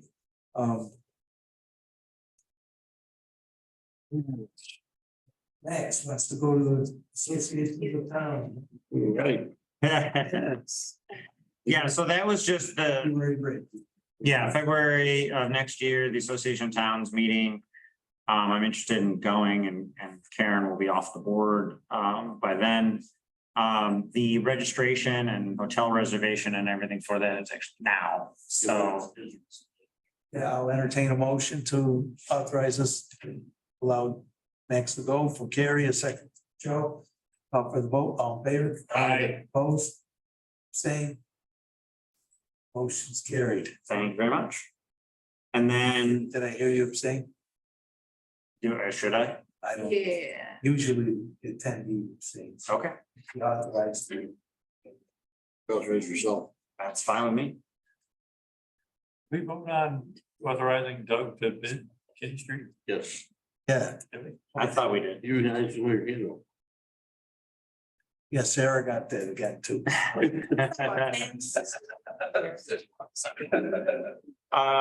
The personnel aid, can we move that to executive session as a contract discussion? Sure. Planning and zoning piece discussion. Yeah, so. Planning and zoning fees, they keep coming back as we rushed this in the spring because we wanted it done for the new construction season, to get everything right. We noticed the issue with Cryomac, and then the auditor caught something that was an unintentional consequence of a change we made in the spring, that it read as if we were intending to almost double the fees for residential pools, fences, specialty items, which was not the intent in the spring, but it read that way. So what we would like to do, the auditor caught it, and I agreed with him when he said it, like, yes, it does read that way. He caught it because the planning and zoning department has been charging the fees since the spring as we intended, which was to not increase those. Right, there's never been a charge. Yeah. That's the thing I asked, if there has been, we would refund. Yes, but they haven't increased the charge. Right. But the auditor caught that as saying something in their very close view of, well, this is how I would read it. And I went through it very closely with him and said, yeah, I would read that too. We're actually charging less than you said. Yes, so he says we're charging less, so this proposed change would just to clarify that all residential permits, including specialty items. So the one question I ask is, and I would hope the answer is that we consider this a non-substantive change and we could do it by resolution. Oh, it's by resolution anyway, because any change to the schedule of fees is by resolution. I was gonna say, just a clarification, and I haven't put notes, so it's by zones, so residential will be all the residential zones. Right. And non-conforming existing homes and industrial zone, for instance, like Park Turner has. So it includes all, and then it has But what commercial. if someone wants a house in industrial? Exactly, that is it. Why for residential. We added the note in to say that a non-conforming residential use in a non-residential would still be covered as a residential cost. Paying something. So I would ask that we just, if we approve this tonight, we can let the auditor know that we have addressed their finding and that we're charging what we meant to charge in the first place. Yeah. And we have been doing that. We've been doing what we intended to do. Yes, we just. We're finally catching language up. And taking a bunch of extra money Exactly. on pool permits. So Matt, Yeah. what did you do with the commercial one? Commercial, I changed to the fees that we talked about with Cryomec. I had applied that to specialty items unintentionally when I redid it. So now I just made it residential and commercial, so it's really clear. And I have footnotes to explain. Okay, so we now have a motion from Max in a second. Jack, I'll call for the vote. All in favor? Aye. Opposed? Staying motions carried. Okay. The Jamesville Fire Department. Executive. Exactly. Oh, actually, Doug, wouldn't they have to authorize the acceptance of the bid for the fire? You already go through that? Yeah, because then an executive, I'll do the other stuff, but I think probably we have to We do. had, oh boy. Back on the end of May 25th. We accepted bids for the Jamesville, June 15th, I'm sorry. That was May 25th. June 15th, we accepted bids for the Jamesville Fire Storage Building. And we received 3 bids. They were actually pretty tight. CDM Construction was $317,478. Vector Construction was $340,000 even. McGinnis Nelson was $290,000 even. Those were the base bid prices. The fire department had asked us to put some additional in if the bids come in low. So there was a cost for paving and electrical, but they didn't come in low, so I would base the award based on the base bids. Were you able to send out the letter that I had? No, it was the last day. I was close to the last day. That's right, no, that's fine. So our recommendation at this point was to award the contract to McGinnis Nelson at $290,000 for the base bid. It is over 90 days, but I did talk to McGinnis Nelson. Once again, they did work with other projects. They said they would hold their price and they would move forward at the 290. So kind of in a nutshell. So we just need to approve As acceptance of the two. of the 290. Yeah. Do we want to? I'm just thinking of process. Do we want to do it after we do the other one? Did you sign this already? I think we should authorize this after we authorize the executive session. I would think so. Yeah. Okay. Fire department's not signing this one tonight. So. And then we'll come out, On accept, on, yeah. Change, because all these are related. Okay. So. We have a series of issues as it relates to Is there any other public announcements that need to be made from the board or? Right, well, there's only two audience. You guys are, get the marathon award. This is really the end. This is. Well, we have our public session. We have what's called the executive session. I've been here in a couple of years. Yeah, we discuss personnel issues where you can't mention people's names publicly, and we discuss contracting and then potential litigation. So since the police department's right up there, it's safe to go to the parking lot now. No Yes, problem? yes. Okay. Thank you. So, So now you guys do this. Thank you for coming. thank Have a good you, night. thank you. Hopefully it's better than Monday Night Football. I'm going to that Thursday governor Onondaga County meeting, so that should be entertaining. Oh, there you go. Great. Thank you. Yes, we do actually need to move the executive session. I will entertain motions that are executive session. Max. Okay. Vote all in favor. Opposed, abstained. Wait, I'm sorry, I moved it. Jack. Max and Jay. Max and Jack, and let me turn everything off before you guys start talking. Rocky. Are you gonna check that water tomorrow, 6740, the fluoridation? Let's see if I get some. I guess. It's hard to believe that the